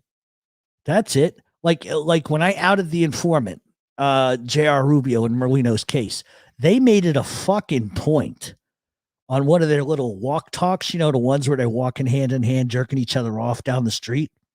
Dave goes, well, we're professionals and we are not going to put somebody's name out there. And every other case, they've outed the fucking rat. But because I beat them to it and I was ahead of them, they got a little fucking butthurt over it. And then they wanted to act professional. And I remember somebody went on Dave Schratweiser's fucking Instagram. I said, Dave, what's that guy's Canarsie issue with you? He goes, well, We tell the truth. We give facts, and he sells bullshit. I sell bullshit. Okay, Dave. All right. Why don't you stick your fucking Emmy up your ass, you little peeper? You fucking, it's like a fucking, he's like a little peeper. Peep, peep, peep, peep, peep. That's what I ought to do. I ought to get his address and start sending him fucking peeps in the goddamn UPS. He won't get it, but I'll send him peeps. Hot take: Angela's Pizza in South Philly is overrated. Here's the issue that I have with South Philadelphia food. It's bland. I don't get it. Why is the food in South Philly bland? I don't understand that for the life of me. I don't get it. Ratweiser would fold like a Walmart suitcase. No, I think Dave Ratweiser is a tough guy. Goes to the gym, he works out, takes a lot of photos of himself on the beach. You know, he pulls out his wallet as he's, going through airport security, and they say, "Well, who's that the photo of, Mr. Dave?" "Oh, that's Joey. That's my special friend." South Philly in the house. Like Cugine and the guy. That's right. He's still a fucking prick here on Fox News. No, he's a complete piece of shit. I listen, when I'm down there, I always try to go down early because I'm usually down there for the weekend or whatever. And I try to find out if anybody knows where he's at, because I want to take a camera and stick it in his fucking Irish face. I think he's German, which explains a lot, really. But I would love to stick a camera in his face and interview him, or I'd love to go stand. What do you think would happen, guys, if I went to his house out in Jersey and he's out in his yard, like beating the dog or whatever he does, and I'm videotaping him? What do you think he's going to do? He's going to call the police and I'm going to go to jail. But it's okay when he does it. I don't get it. I don't get it. I almost wish I could have been there when you and Andy were growing up together, but on the other hand, it also scares me, especially the ER stories. I mean, Andy and I had a lot of stories. And one of the unique things is I think I'm going to force him to tell the story of when I ran him over with the car. He thought he was going to get whacked. Maybe I could tell that story now. He was watching porn on the internet or whatever, right? And this was the days where it was like America Online, dial up, and this, that, and the third. And I thought I would fuck with him because apparently this is like you mail in your payment, and he just didn't do it. So I took advantage of it, and I sent these fraudulent emails of like a mob guy that was going to come up to where he was living and break his fucking legs if he didn't pay the fucking fine, the fees. So he tells me by mistake, "I got this horrible fucking email. This guy's going to hurt me, this, that, what can guys, like what?" I said, "I'll take care of it. I'll take care of it. I'll take care of it." And this went on for weeks, and he's starting to get really fucking nervous. And then it eclipsed one night when he didn't know that we were going to take him to a small location. We put out a tarp, a hacksaw, a fucking 45. I'm putting on a mechanic suit. I says, "Get out of the fucking car, Andy." "No, I ain't getting out of the fucking car. Get out of the car, Andy." And me and this guy named Dracula are laughing our asses off, just fucking with him. It was a real gun, but we wouldn't have shot him. And we hear the door shut, and we hear, and I have never seen a 5'8" fucking Polish Irish fuck run so fast in my life. And then it dawns on me, oh fuck, he's running towards this guy's house. We know he's going to tell him everything. He's going to call the cops. I look at Dracula and said, "What do we do?" "Get in the car." Get in the car, go down through this alley, back down to the street. We finally hit the corner. We see Andy running. I said, "What do I do?" Dracula goes, "Run him the fuck over." I said, "What do you mean run him over?" He goes, "Run him the fuck over." So I said, "All right." So I pull the car a little bit to the right, clip his left ass cheek, and he goes flying in the air, big circle in the air, lands on his head. He's okay. And then we got him in the car and apologized or whatever. But I'm going to let him tell that story next time I have him on. I don't have anything against the Germans. Not at all. I am not John Cleese, and I'm not going to say, "Don't mention the war." I think I mentioned it once or twice, but that was by accident. Don't mention the war. But yeah, that was sort of, poor Andy got brutalized. Yeah, he bought. Well, you know what's funny, Jesse? He tried to follow me. Like after a month, he kept trying to follow me, and I'm like, what does he want to follow me for? Like, so finally I got tired of it. I sent him a message, "Go fuck yourself." And then he blocked me. So, I go to Philly for Philly games. Yeah. When I'm down there and I can do it, I do it. That's what I like to do. When visiting George, Ratweiser wears ribbed condoms inside out for his own pleasure. Yeah, that doesn't doubt me. I don't doubt that at all. Put an MTR shirt on his windshield. Oh, that's a great idea too. That's a great idea. I would love to be with a couple of my friends down there and run into him. I would love for that to happen. Because here's how much they hate me, right? And I'm going to make a point. Let's pretend I'm down there. I get picked up for bookmaking, whatever the case may be, right? They will go so far as to say that the charges are trumped up against me. It's not real, because they just hate me so much that even if I did something wrong, they would be the first to say, no, it's not true, because they don't want to give me any validity. I used to spend my summers at my cousin's on Brook Farm and Road in Providence. It was an awesome clam house down the road. Good times. Yeah, that's a fantastic place. Fantastic. Let's see. Blazing Saddles, 1974. Harvey Korman will take this blank and blank. Yep. Yeah. I'm Irish and Italian, so I totally understand exactly what you mean by that. I know nothing. That's fantastic. Jeff, I'd love to be in Philly at the same time as you running around. Was hey, anytime you want to go, we'll go. I got no problem hanging with you. You'd mix well with my people too. MTR just hit up his sources. Well, I know what his source. I know a couple of his sources, but I don't even want to go there. I see that douchebag at 4th and Market from time to time. I'd love to catch him on like 9th. I'd love to catch him. Just because just because I want to see what his fucking problem is. If he doesn't like me because I bashed him, that's okay. We'll stop writing love letters to Joey Merlino. Stop banging on his door like you're some jilted fucking lover who didn't get enough. You know? How about leaving the guy the fuck alone on his 60th birthday? Let him fucking have a good birthday. You got to be like positioned in a hotel across the street, peeking out the window like a fucking narc. Nobody uses that term narc anymore. When I was a kid, that's what you were. You was a snitch or a narc. Ratweiser tried knocking on Joey Miro's door. Joey backed out. Yeah, listen. You think he thinks? I think he thinks that Joey like wants to hang out with him.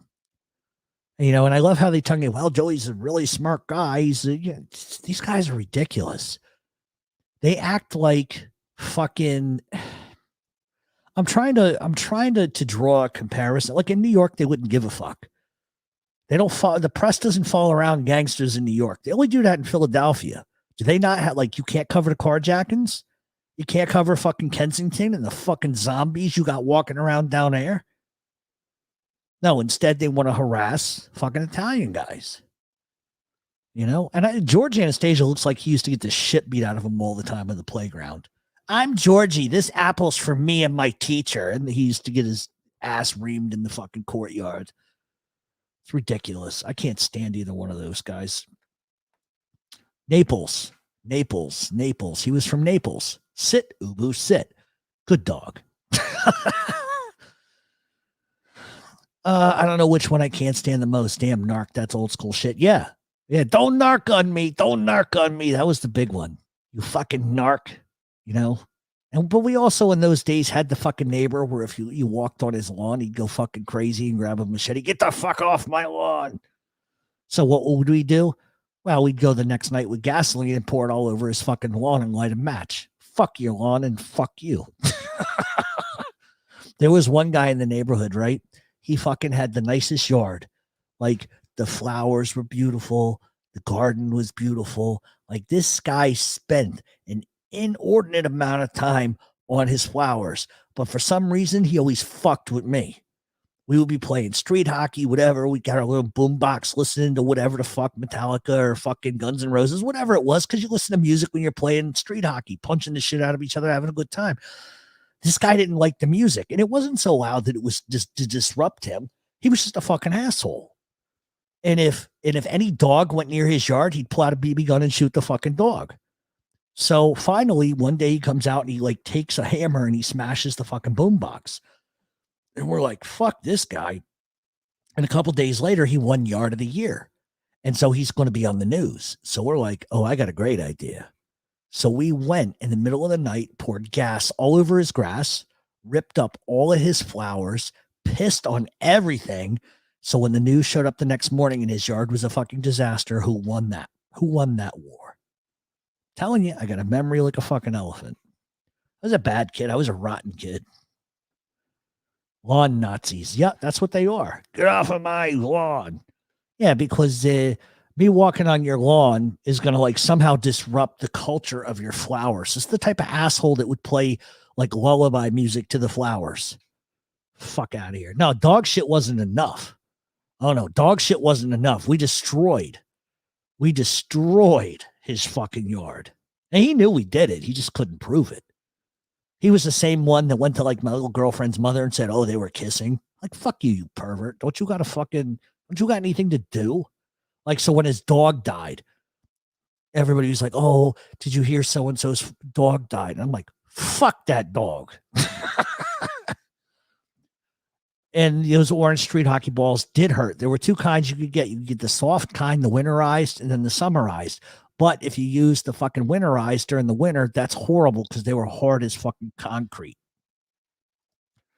For entertainment purposes, other than a boss, do you think the consigliere position is best?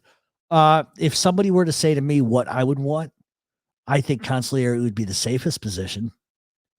But it all depends on what your ego wants. You know, do you want to be in control of things or not? Like in the world of the mob, I tell people this all the time and they always laugh at me. Guys in South Philly laugh when I say this. So like, well, I said, listen, in the world of the mafia, be a Jimmy Burke. You don't need to be a John Gotti, be a Jimmy Burke.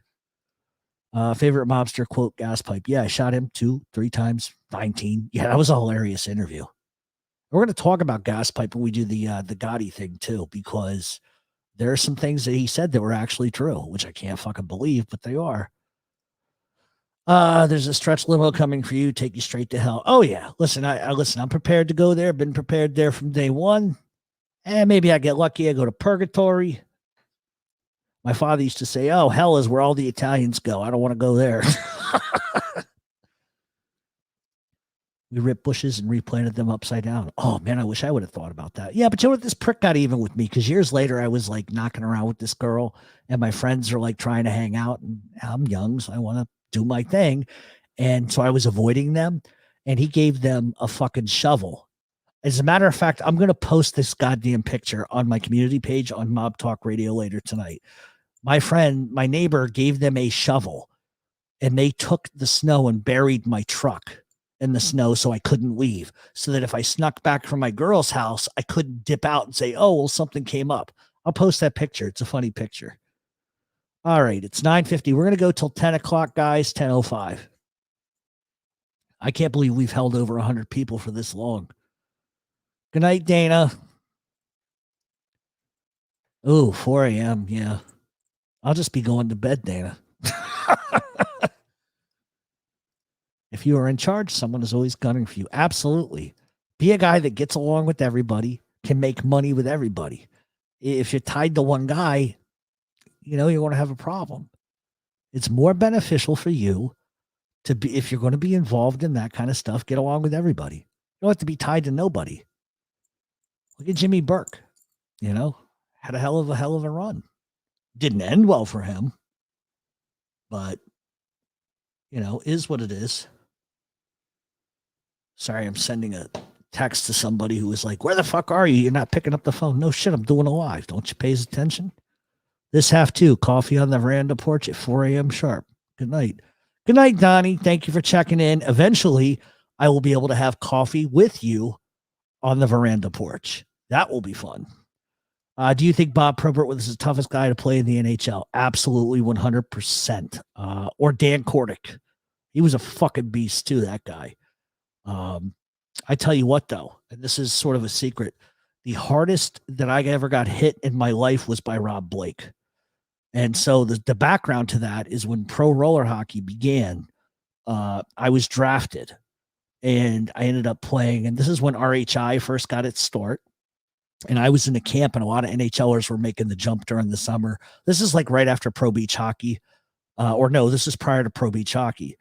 And Rob Blake was in one of the camps and I saw him coming and I went, oh, fuck. And he fucking annihilated me. That's the hardest I've ever been hit in my life. The hardest I've ever been hit in my life. Never again do I have nightmares about that shit. Nightmares. Jimmy was an old man when he got the life sentence. Must have been horrible. Yeah, I can't imagine that went very well. Who remembers an old school arcade game in the 80s? The boxer throwing punches, body blow. Oh my God. Yeah. Body blow. Body blow. God, I remember that. Jeez. If you could have a drink with John Gotti, what would you ask him? I would ask him what conditioner he used for his hair. Legitimately. Legitimately. I would say, what conditioner do you put in your hair? And do you blow dry it? That's what I would want to know. I know it sounds ridiculous, but you can go ask Angel Gotti, like the hair thing, you know. Who is more respected, Jimmy Burke or Joe Watts? That's a tough one because both were insanely respected, but probably Jimmy Burke. I got to be honest with you. Probably Jimmy Burke. Jimmy Burke, you know, Joe Watts, you know, could ruffle some feathers, whereas Jimmy Burke was more of a, I don't know the right word. He was more of a guy that could work with everybody. Joe Watts was not always like that. Was not always like that. Johnny Chris. Oh my God, there's Johnny Chrysostomou. I'm probably not saying that right. I know it's Greek, but thanks for the lives. Got to roll the dinner. See you on the podcast, amigo. Hey, have a good night, Grandbino. Have a great night. Jimmy Burke was cold as ice, but a lot were I'll guess. Did you finish your sentence there, Miss? Can't be wrong. Wow, we've still got 113 people. I really appreciate all you guys, you know, coming in here tonight. I've actually, this is the best live this is the most enjoyable live I think I've ever done. You know, because we're talking about all kinds of stuff. Next time you're down near West Palm Beach, definitely look me up. Yeah, well, I was down there last year, actually. I was actually down there last year, and I had a big problem because there were fucking bull sharks like in 2 feet of water. Like I'm playing in the water and I get this weird feeling and I'm like, what the fuck? And the seaweed was all like, you know, seaweed was all like near the shoreline. And I don't like that because, you know, typically bull sharks are going to feed there. And I finally said, fuck this. I get out. And then wouldn't you know it, not 5 minutes later, like a 6-foot bull shark bumped this child. And I went, holy shit. So yeah, not a fan of bull sharks. Not afraid of them, but what's the funniest lie you ever heard a rat tell? Listen to anything John A. Light says. Saw a few questions about Tony Plate. Any info? I'm probably gonna do something on my podcast. D. Aquanet. Oh God. Oh, look at you! You slept in. You just got home. Yeah, I'm getting ready to get off. I'm getting ready to get off. And I actually, believe it or not, Chardonnay, I actually was like very nice to people tonight. I didn't get crazy with it. Have a great weekend and stay cool. We'll have a wonderful Easter. Johnny the Greek, Goodfellows, made Burke walk on water. They went a bit far with him. Christostomu, Greek for golden mouth. Bravo, Jeff. It's Greek. Yes. I used to date a Greek girl. Her last name was, I can't say her last name. I can't believe I was about to do that. Greek women are crazy. All right. So share the story. Okay. So for all that don't know, what Nicky Scarfo's horse is saying, is so Nicky Scarfo, so Nicky Scarfo was, I believe, down in Florida, and he wanted to go horseback riding on the beach. You know, there's certain areas you could do that. So Nicky Scarfo is down in Florida. He's riding a horse, and they're getting to a part where I think it was like a cliff type of area, and the horse threw Nicky Scarfo off of his back. And Nicky Scarfo was so fucking enraged that this horse threw him off that Nicky Scarfo had the horse pushed off a cliff by a bulldozer. Only, hey, what's up, buddy? How are you? How's Providence?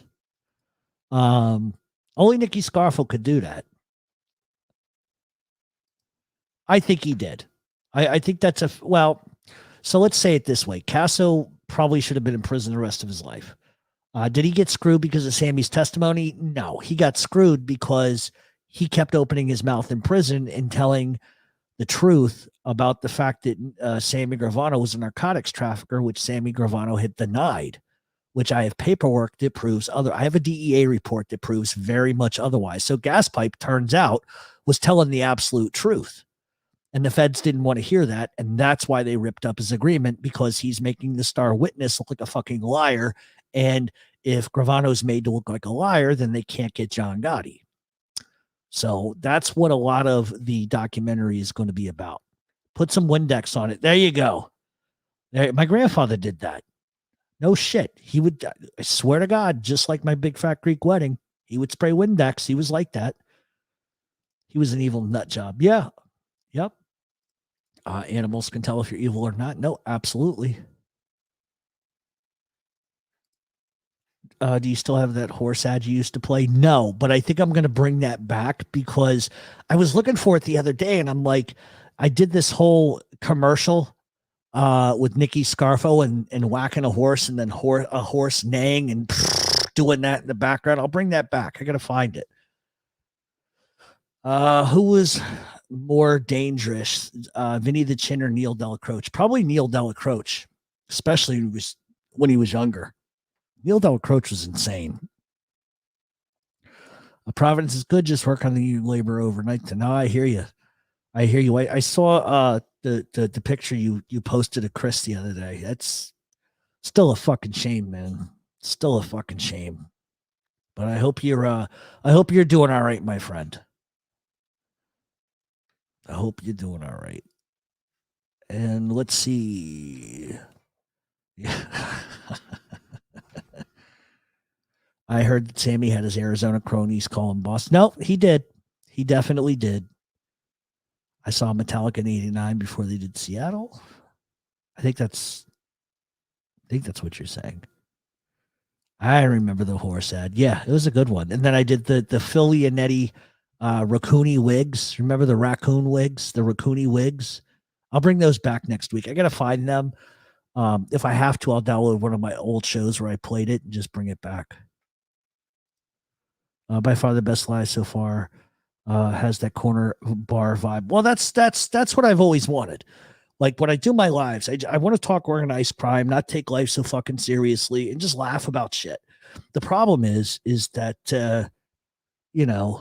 oh, look at this. Isn't this cute? Somebody do me a favor. Find out if that goes back to the actual YouTube page.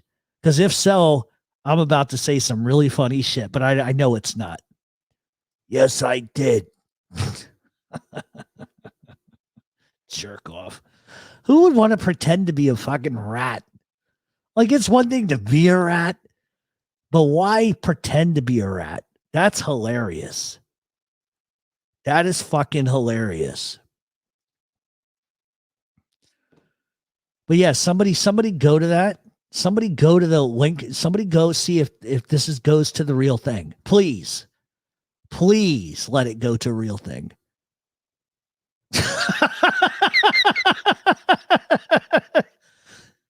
That's funny. That's nuts. Guys, that is not the real person.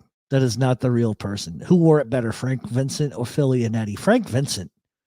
Although, I don't know, you look at both of them, and like, I'm just waiting for that thing to get legs and crawl up off of their fucking heads. You got to be shitting me. Oh, why would you want to? I know it's Jesse. I know it. I know it's fake. But it's funny to me. Why would you want to pretend to be that person? You could pretend to be anybody. You could pretend to be Johnny Depp's nutsack. Like, you're going to pick that guy of all people to fucking please. I wish it was. Because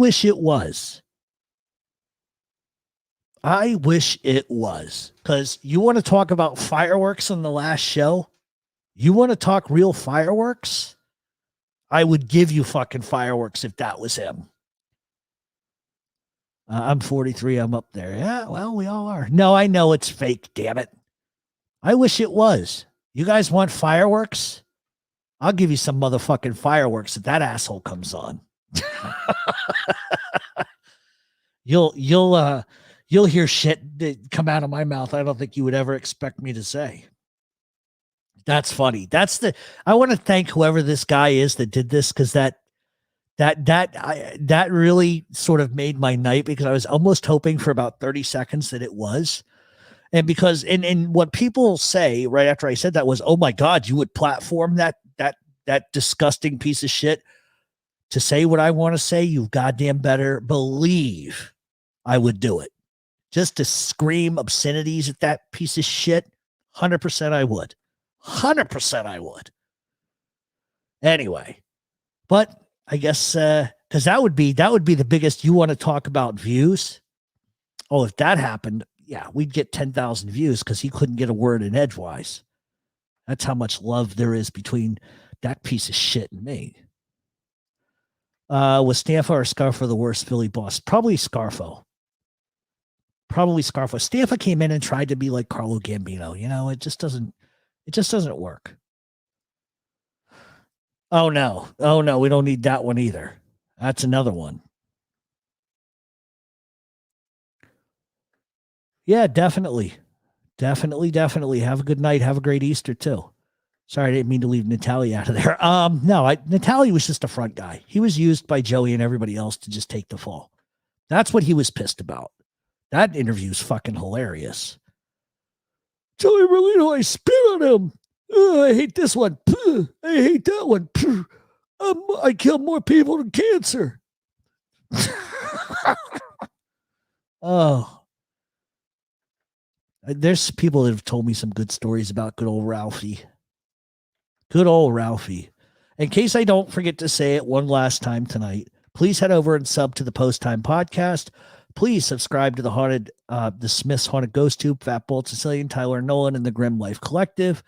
Also, anybody wants to know why I'm stopping the YouTube lives weekly, it's when a clown moves into a palace, he doesn't become a king, the palace becomes a circus. Please head over and join our podcast, mobtalkradioshow.supercast.com. Let's see. This is going to be our last weekly live, but please make sure you subscribe to all our documentaries coming out, blah, blah, blah, blah, blah. Please like this and subscribe if you do nothing else. Also, additionally, once a month, I will come back, and once a month, we will do giveaways, and we'll do a 3-hour set, and we'll give away a ton of stuff. Barry, I hope you feel better, buddy. Best of luck. If you need anything, just send me an email. Whatever I can do to help you, I will. But for anybody that wants to get, sort of the inside information, go to mobtalkradioshow.supercast.com, and you'll know when we're going to do the giveaway shows, because I will probably invariably talk about it on the podcast. So that's what we're going to do. Sorry for the extra on my last host. Stupid. It's all good. It's all good. You can't understand how the interview. I'm like, I need subtitles. This piece of shit. Well, you know what the funniest part about that interview is not only the fact that Ralph Natali is just a fucking nut job, but the look on Patrick Bet-David's face of who the fuck did I invite here to interview? Because he just went fucking ballistic. Fucking, I hate him. What he called Georgie Borghese, Joey Merlino's hacky, not lackey. A lackey, I get it. If you're a lackey, you're somebody, you're like an errand boy, a gopher, go for this, go for that. I get that. He called him a hacky. Oh, he's Joey Merlino's hacky. What the fuck is a hacky? Hilarious. I don't like this one. He doesn't have real hair. Motherfucker, you're bald. Like, what the fuck are you talking about? Oh, that hilarious. You ever want to laugh? That's the one to watch. Yep, absolutely. Is there going to be a new post on podcast? Oh, a post time podcast. No, 2 weeks. We're going to do them every 2 weeks. Realistically, I'd like to do one this week, but I got to work with Andy's schedule. Andy's schedule's a little funky like mine. And I've got to do Mob Talk Radio next Friday. So I would imagine the week after. So probably in a week and a half, we'll do it. Probably that. Who is more dangerous, Vinny the Chin or Neil Delacroce? Neil Delacroce, I think. Especially when they were younger. My favorite is he was made twice. Yeah, he was so important. He got made twice. Oh, God, only Ralph. I remember, oh, God, you guys want to, you want to talk about how much he was hated? So when he died, the funeral home stupidly, for some reason, posted that there would be visitation. The remarks, the comments, because when people die, you go to the funeral home and you can leave condolences to the family. Well, apparently this funeral home was not really caught up on who the fuck they embalmed, which I think Natalia was already embalmed years ago anyway. But I don't think they're really paying attention to like their posts, because people were saying awful shit. Fuck you, rat in hell, or rotten hell, you fucking rat. Like people were saying like just fucking awful shit. I've never seen that before. Joe's hair is real though. Yep. Are you doing post time live or done with lives in general aside from the podcast? Gianni, what we're going to do is once a month, we're going to do Mob Talk Radio Live. It's going to be a 3-hour show once a month, and we're going to give away a ton of swag. We're going to have a great old time. We might have a couple people come on and shoot the shit. That's what the plan is going to do. Now, as far as post time podcast live, I don't know how bright of an idea that's going to be if we did that. But that's something Andy and I have talked about. But I don't know. It would be interesting to do a live show where it's just him and I doing our thing. If you guys would be into that, let me know. We might consider that. Natalia and Gianni Russo have same brain. Yeah. I was Jimmy Hoffa's aspirin. Yeah. I talked to somebody down South Philly. I said, you watch that Ralph Talley thing? Said, oh my God, it was hilarious. They were all watching it, laughing their asses out. Does the media and pop culture make the mob out to be more successful than it is? I think it just depends on who you are. Weekend at Ralph's. Yeah. Happy Easter to you too, Barry. I hope you feel better. Like I said, Barry, if you need anything, just reach out, mobtalkradioshow@gmail.com. All right, guys, I'm going to go for like 5 more minutes and then we're going to get out of here. It's been a good show. I have actually enjoyed this show. It makes me want to do it again, but I just got to kind of stick to, what I do. Eventually, guys, we're going to probably release the 5 families, just that segment of the podcast onto YouTube at some point, not like in the next month or so, but down the line. Also, Boston Andy and I will be taking the Post Time podcast to Spotify at some point, to iHeartRadio and some other places. We're just really trying to build up sort of a brand. I got another friend of mine who we're going to call Tommy D, who I think is going to get involved in the Post Time podcast a little bit. He's very similar to Andy and myself. I've known Tommy D 20 years. Him and Andy have never met, but they've had phone conversations, like 3-way conversations with me. And it's just the 3 of us together would be like the 3 amigos of just dysfunction. So it's all going to depend. I got to see what Tommy D wants to do. Maybe we'll get Tommy D on the next Post Time podcast if he's feeling up to it. I would love to see it live on Post Time podcast because there's some stuff I want to ask Boston Andy. I think of him and you like a tell me him, my boy, and Richard. Yeah, I mean, I need to figure out from see, first of all, the one thing I want to say is I'm very protective of Boston Andy. I'm very protective of his kids. And when he just came on my show, the people started attacking him for no reason. And that's unacceptable to me. I've known the guy 30 fucking years or 34 years, believe it or not. And when you attack a guy just because he does a comedy thing with me, like that's fucked up. You don't like my mob show? Fine, go fuck yourself, but don't attack him. And that's what they did. And so he had to start like making his profile smaller. And one of my concerns with him is I don't want people attacking him because they don't like me. And that's what they're going to do. And I don't want that for him. So I'm trying to be very careful in how we do certain things. But I would love to do a lot like a live one of these, a Post Time podcast live. Are you kidding me? But I don't think I can do a live until I have like 1,000 subs. So everybody needs to go over and sub to the Post Time podcast. I think that's how it works. But once we're able to do that, I think we're going to definitely do that. Is the show available on any podcast app? I'm going to sub. Yes, you can. When you sign in or you sign up for the app, you're going to get access to all 56 or 57 shows. And it's going to ask you if you want to listen to it on Spotify. And if you hit yes, it ought to automatically be put into your Spotify account. And like I'm saying, if you join up and you don't like it, send me an email at mobtalkradioshow@gmail.com and I'll give you your money back. I don't have a problem with that. But I'm telling you, it's a very in-depth show. We talk about everything. I used to rant a little bit on some things, but we talk about in-depth stuff 100%. How's it going? I thought I saw two cousin in here. All right. D'Agosto. What's up, everybody? Hey, how are you? You and Andy make my childhood sound privileged. Well, we grew up in an area that wasn't well, I shouldn't even say that. I just think, him and I grew up a little differently, but Andy was sort of he was always the resounding voice in the room that was like, I don't think this is a good idea. But it's funny because I was talking to him and I says, hey, do you remember the night that we set my mother's carpet? My mother had a brand new carpet, $7,000 this shit costs.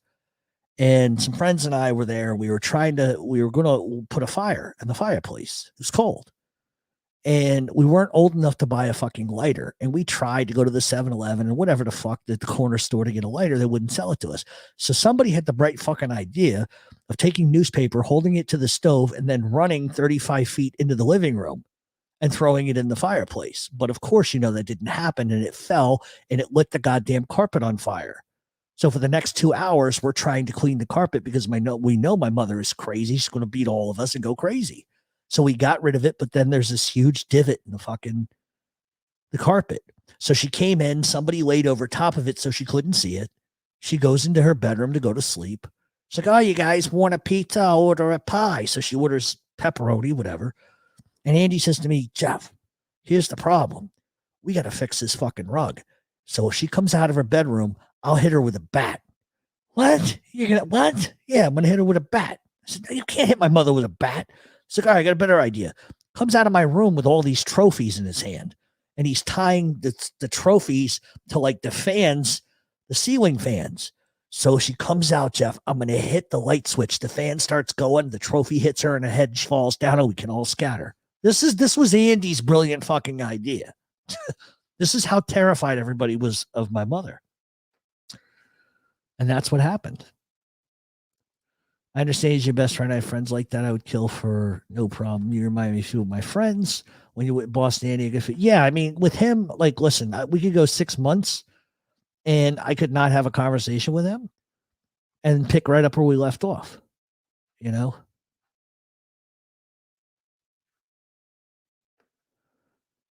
Yeah, you're gone. Oh, I'm getting rid of that one. Oh, good. So I see my wrenches are doing their thing. I don't promote anybody's show but my own, but thank you anyway. Ridiculous. Let's see. Scroll down a little bit. When you were helping promote the Gotti movie, you said it was the best gangster film ever. All right. I've about had it with some of the stuff you keep asking, so you're banned. Goodbye. Yeah, see, that guy kept coming in here and he was asking a lot of questions. Yeah, Char. Yep. Chardonnay. See, okay, so I'm going to kind of let it out. There's a guy in the room that's definitely a fucking fed. And I've known about it for a while. I just started noticing that this guy was asking a lot of questions that were particular to South Philadelphia. South Philadelphia is a small melting pot. It's a small place. This guy's a goddamn fed. And I know so, or he's a cop because he's asking very specific things and he's baiting me. So, oh no, I got rid of that guy. He's 100% a fucking cop. 100% a fucking cop. Like I said, the last week he was asking specific murder questions about a murder that happened in South Philadelphia. That first of all, if you're from that area, everybody talks anyway. So if you're from that area, how could you not know that? Why are you asking me? That guy's a fucking Fed. Guy was a fucking Fed or a cop, 100%. Because I've seen him in other channels doing the same kind of nonsense. So that was it. I was just waiting for him to do it. And the funny thing is, I got a guy texting me who knew about this situation. And he says to me, holy shit, why is he asking about that? That's fucking weird. And this would be somebody who did some time and would know. So I'm glad that guy is fucking out of here. That guy, Joe, a bag of donuts, fucking cop. 100%. 100%. Well, you're a good cop, 556 Media.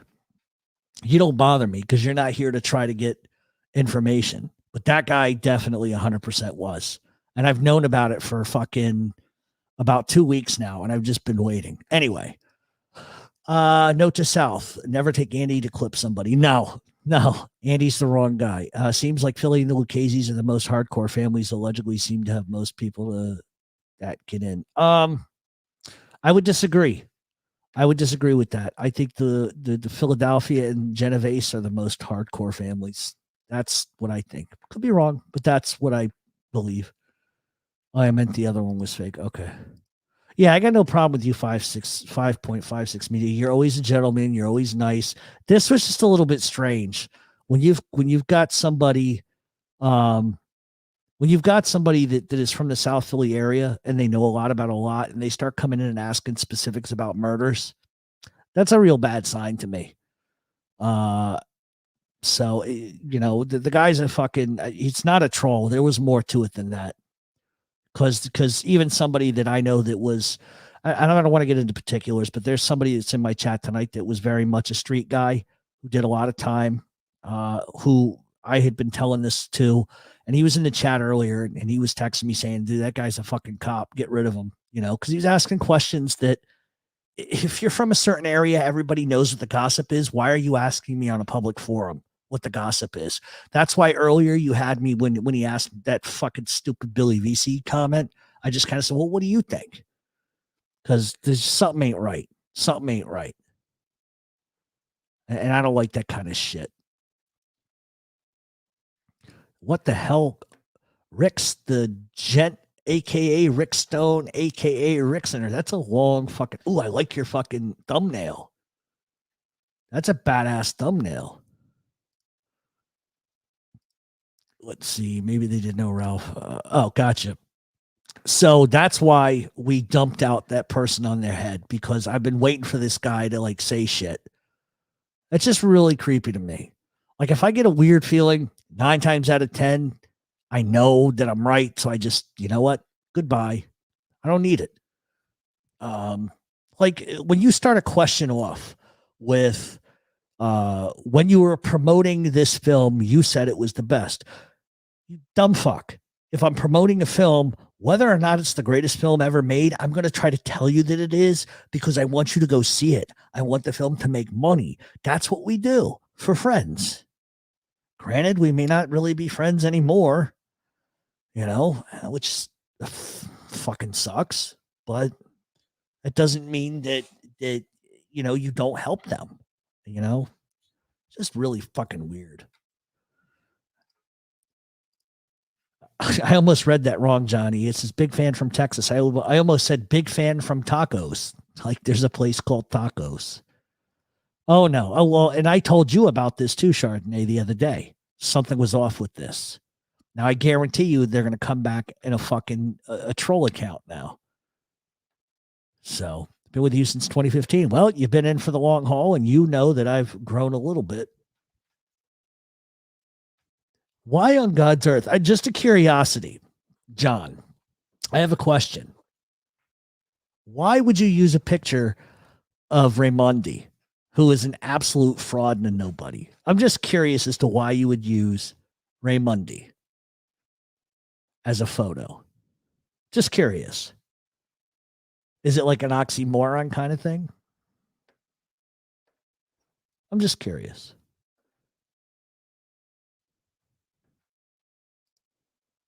Yep, I definitely did. I definitely did.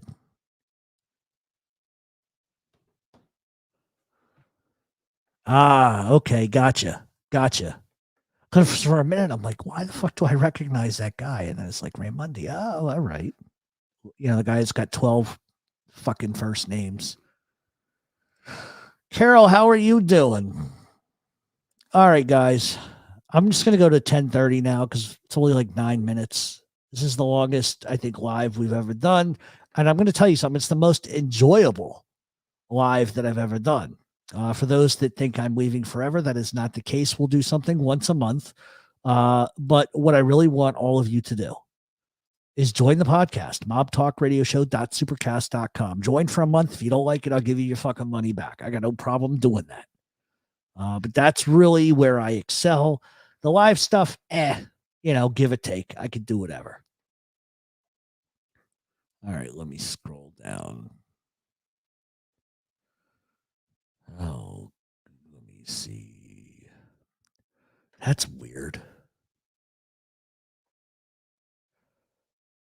Okay, there we go. Watch Monday is a method actor filming a mockumentary. That would be a really great idea. If that's what he was doing, that would be fantastic. Fabian North, listening from Canada. Well, hello, Canada. I wonder if you're in my favorite part of Canada. People would probably suspect that I would be like a Toronto guy. I'm a Montreal guy. Definitely a Montreal guy. Jeff's podcast is awesome. I hope it is.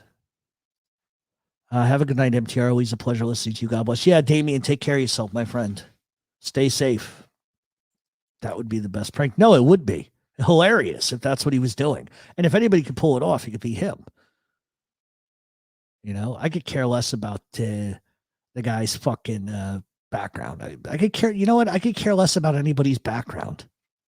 I really could. I don't care if you're not a criminal. I don't care if you are a criminal. Your background's your background. Who you are, who you were is not who you are. You know, nobody needs to play a tough guy role. Just be yourself. Ah, Manitoba. Okay, well, Manitoba. I'm going to probably pronounce this wrong, Fabian. The Pas. Does that sound correct to you? The Pas. Am I pronouncing that right? I played hockey with a guy that was from the Pas, whereas maybe it's called the Pas, the PAS, Pas. He was from the Pas. And he was a fucking nut job. He's a good fighter too, though. Real good fighter. But he was from the Pas, Manitoba. I'm probably pronouncing that wrong. Canada's fantastic. Oh, well, Paul. Okay, so the S. Okay, I got you. So, well, see, I don't speak French. I'm not good at with French, but that would make sense. So it's Pa. Okay. It's like Sault Ste. Marie, you know, Sault Ste. Marie Greyhounds. Fantastic. Wish you a great weekend, my friend. Been watching since the original video on your page was out back in the old Italian chime in the Aaron show. Yep, absolutely. Yes, please do what Chardonnay says, mobtalkradioshow.supercast.com. I'm leaving in 5 minutes. I swear to God, I'm leaving in 5 minutes because I've got about 50 texts already. And I don't know what I'm going to do the rest of the night, to be honest with you. I got to stop watching this ghost shit at night. That would definitely help. Pounding the pink field. You need a theme song, Pounding. I have family in Prince Edward Island. Most of the Canadian guys that I played hockey with were from Ontario or they were from Nova Scotia. One of the greatest hockey coaches in the world, a guy I adored, was from Nova Scotia, John Brophy. Absolutely. Somehow that ghost shit helps me sleep. Well, sometimes it does. It depends on what's going on. There's this fucking show on Discovery Plus called Ghost House. Holy crap. Like, if you haven't seen any of it, like, just go watch it. It's creepy. Even if it's not real, it's still creepy. I'm watching ghost shit tonight. Well, there you go. There you go. The furthest I've been south is Florida. I was in Texas for Hockey World Championships at one point in my life. But that's really as far south as I've really ever gone is Florida, really. Like, that's not true. Do you consider Mississippi the South? I've been in Mississippi. I played hockey in Mississippi. southern United States. South Carolina, I've been to. Hamilton, Ontario. Yeah, I love Hamilton. I love Canada, period. Love Canada. I agree. Jeff Field needs his own theme. Yeah, absolutely. Absolutely. I can't watch horror movies, but I like ghost stuff. Well,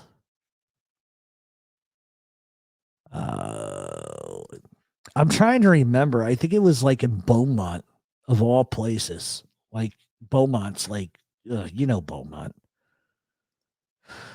Galveston had the Maceo family. That's right. Enjoyed listening to your shit. Thanks, Terrell. Hey, listen, if you're on the road, be safe, my friend. Make sure you don't run it too far. And get yourself some sleep when you can. I want to go hunt with you. It would scare the crap out of you. No, because anything says it's a fucking demon, I'm gone. I don't need to fuck with demons. Have a great Easter weekend, Yankees for life, and may you have a very blessed baseball season, but may the Red Sox have a better one.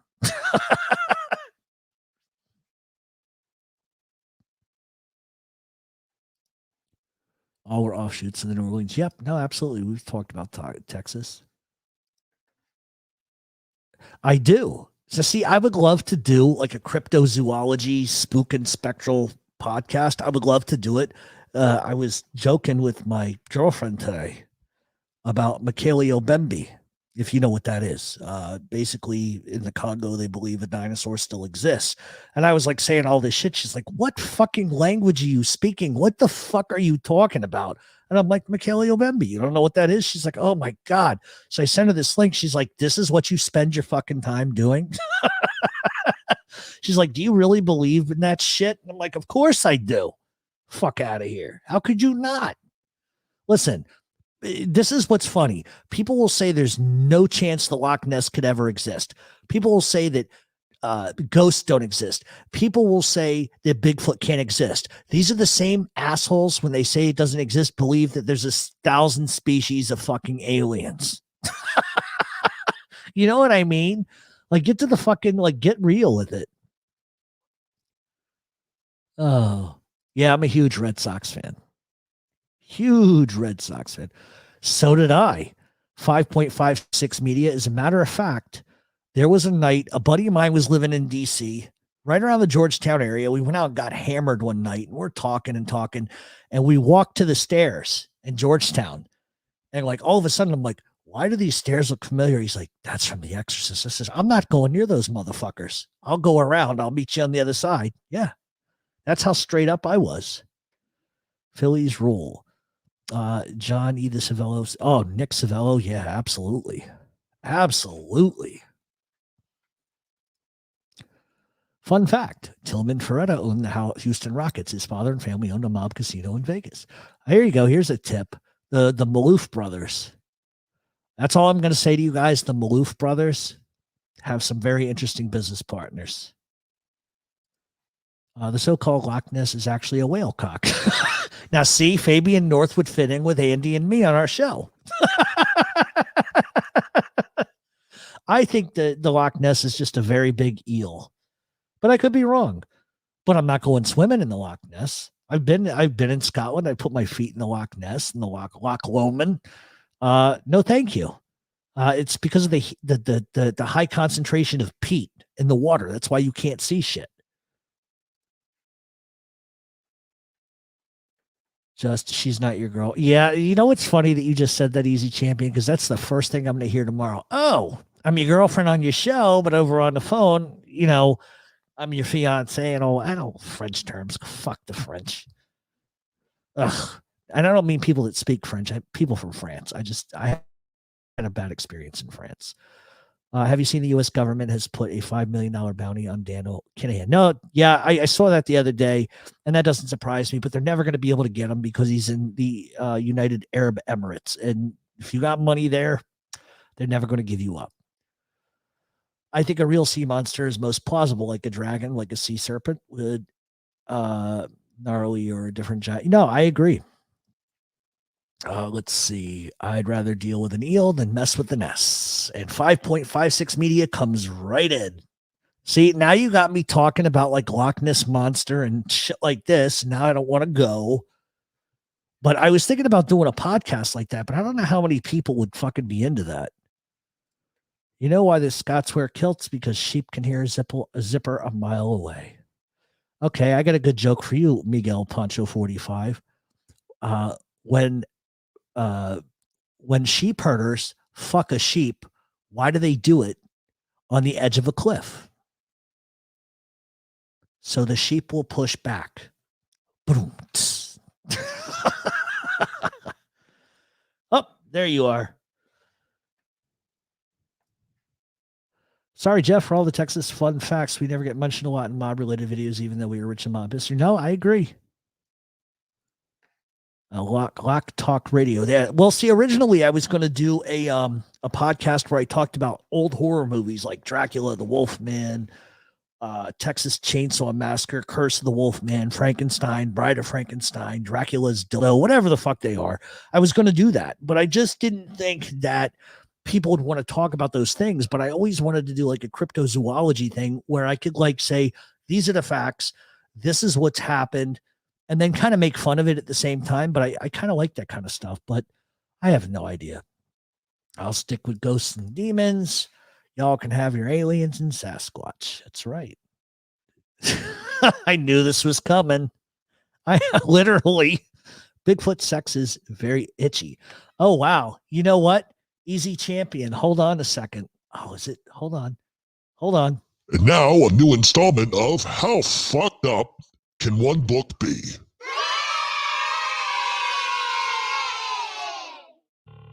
Oh yeah. Oh yeah. Oh yeah. Oh yeah.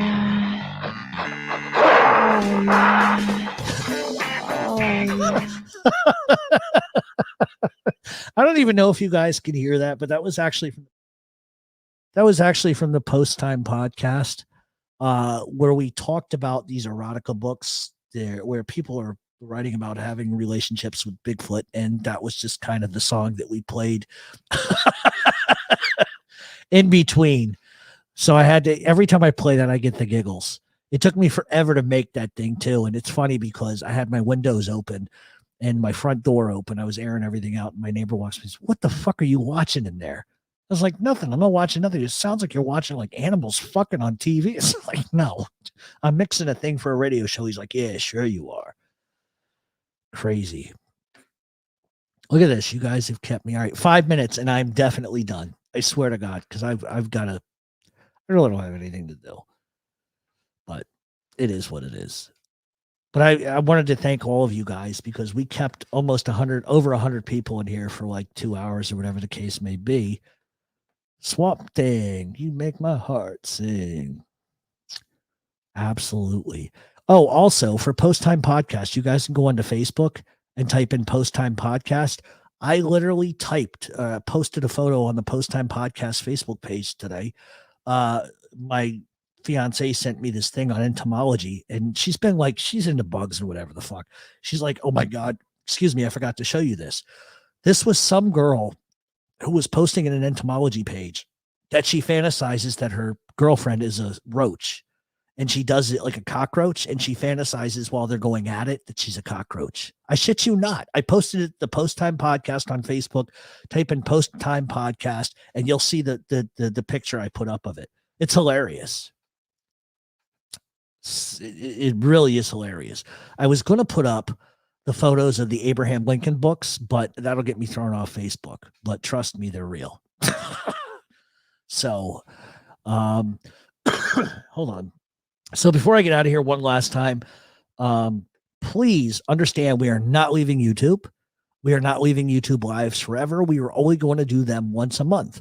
Once a month, when we do them, we will be giving out prizes, gifts, shirts, and etc. We are going to be starting Post Time Podcast shirts and coffee mugs. So if you're interested in that, there is a Post Time Podcast email. I believe it is the PTP.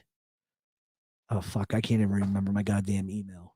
Well, listen, what you can do is email me at mobtalkradioshow@gmail.com. And I think if you go over to the Facebook page, and type in the post time podcast. The page will pull up, and we have our email there. You can email the show if you're interested in a shirt or a mug or whatever. We're going to start doing that soon. But in the meantime, please, mobtalkradioshow.supercast.com. Please head over and subscribe to the Post Time Podcast, if you will.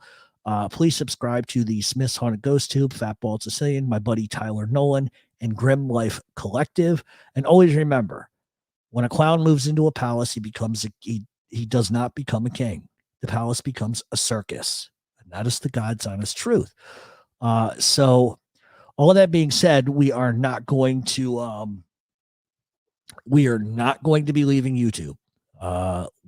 It'll be probably once a month. Now, if you join our podcast, you're going to get the heads up on when these shows are going to be, because I will invariably talk about it on the actual radio show. If you join at $7 a month, there's over 55 episodes. We have done all 5 crime families in depth. I think it's something like over 100 hours now of just the 5 families. We start from the 1800s and go all the way up to the 2000s. So if you really want to get to, the fuck is that noise? Sounds like my fucking refrigerator is growling. The fuck? Anyway, so if you're interested in getting the heads up on what we're going to be doing, mobtalkradioshow.supercast.com. Also, head over to mtrchronicles.com. If you click on the merch tab, that is all the shirts, all the artwork you see, we do in 16 by 24 artwork. We also do it in shirts. So if you're interested in any of that, simply email us at mobtalkradioshow@gmail.com and let us know what you would like, and we will try to hook you up. Chardonnay, thank you very much. $7 a cup of coffee, you cheap fucks, better get it. Well, no, and that's the thing, right? So originally, believe it or not, we were only charging, I think, $5 the first year that we were active. And then I said, let me bump it up to $2. And the reality is, just so you guys know, out of the $7, I'm only getting about $2.25, $2.75. Because of taxes, the credit card company takes their part. I've got bills, so I'm not really making anything. So will we upcharge to $10 like next October? Probably, and that's the highest it'll ever go. But for now, Ron Previty. But for now, it's going to stay at $7. I mean, I make enough money off the t-shirts and the artwork and stuff like that. Yep, there you go. Jesse Roth, and she can tell you guys, she was on Angel Gotti's show, and we gave away artwork, and she won, and she got the John Gotti is 16 by 24, and she loves it. She loves it. And you have a thing with Joey Merlino. I'm going to tell him. But I think Andy and I are going to start doing the Post Time Podcast shirts. I wish I could drop a picture in the chat. Because I would show you what the shirts are going to look like. Hold on a second. I can't do it. Anyway, we've also got the 2 documentaries that are going to come out. The Gotti one and the Gravano one's going to be a couple months. I got to be honest with you. But the Luciano one's going to be coming out very soon. Other than all of that, I know some of you are late to the party tonight. But listen, if you do anything for me, I want you to just do a couple things. And then I'm going to shut up. Please. Join the goddamn podcast, mobtalkradioshow.supercast.com. Share it. Share that. That's the best thing you can do for me. You want to support me? Fine. Just post the link. That's all I could ask you to do. And sub to the Post Time Podcast, please. It's a good show. It's a funny show. Listen, we're only 2 episodes in. We've got a lot of formatting we got to do. But as far as Mob Talk Radio goes, nothing much is going to change. We're just going to drop a lot of videos and keep going with our content. And then once a month, like I just said repeatedly, that we will come on once a month and do a live show. And maybe I'll bring a Boston Andy on. Maybe I'll bring a friend of mine named Tommaso on who could talk about some things. And we'll give away some shirts and some swag and play some trivia. I'm not a big fan of wanting people on my show because I have a tendency to be able to handle things myself. But at the same time, I don't discourage anybody from wanting to come on the show either. If somebody reached out to me that maybe I don't even particularly get along with anymore and said, hey, can I come on your show? I want to talk to you. Okay, fine. I'm not going to say no to it.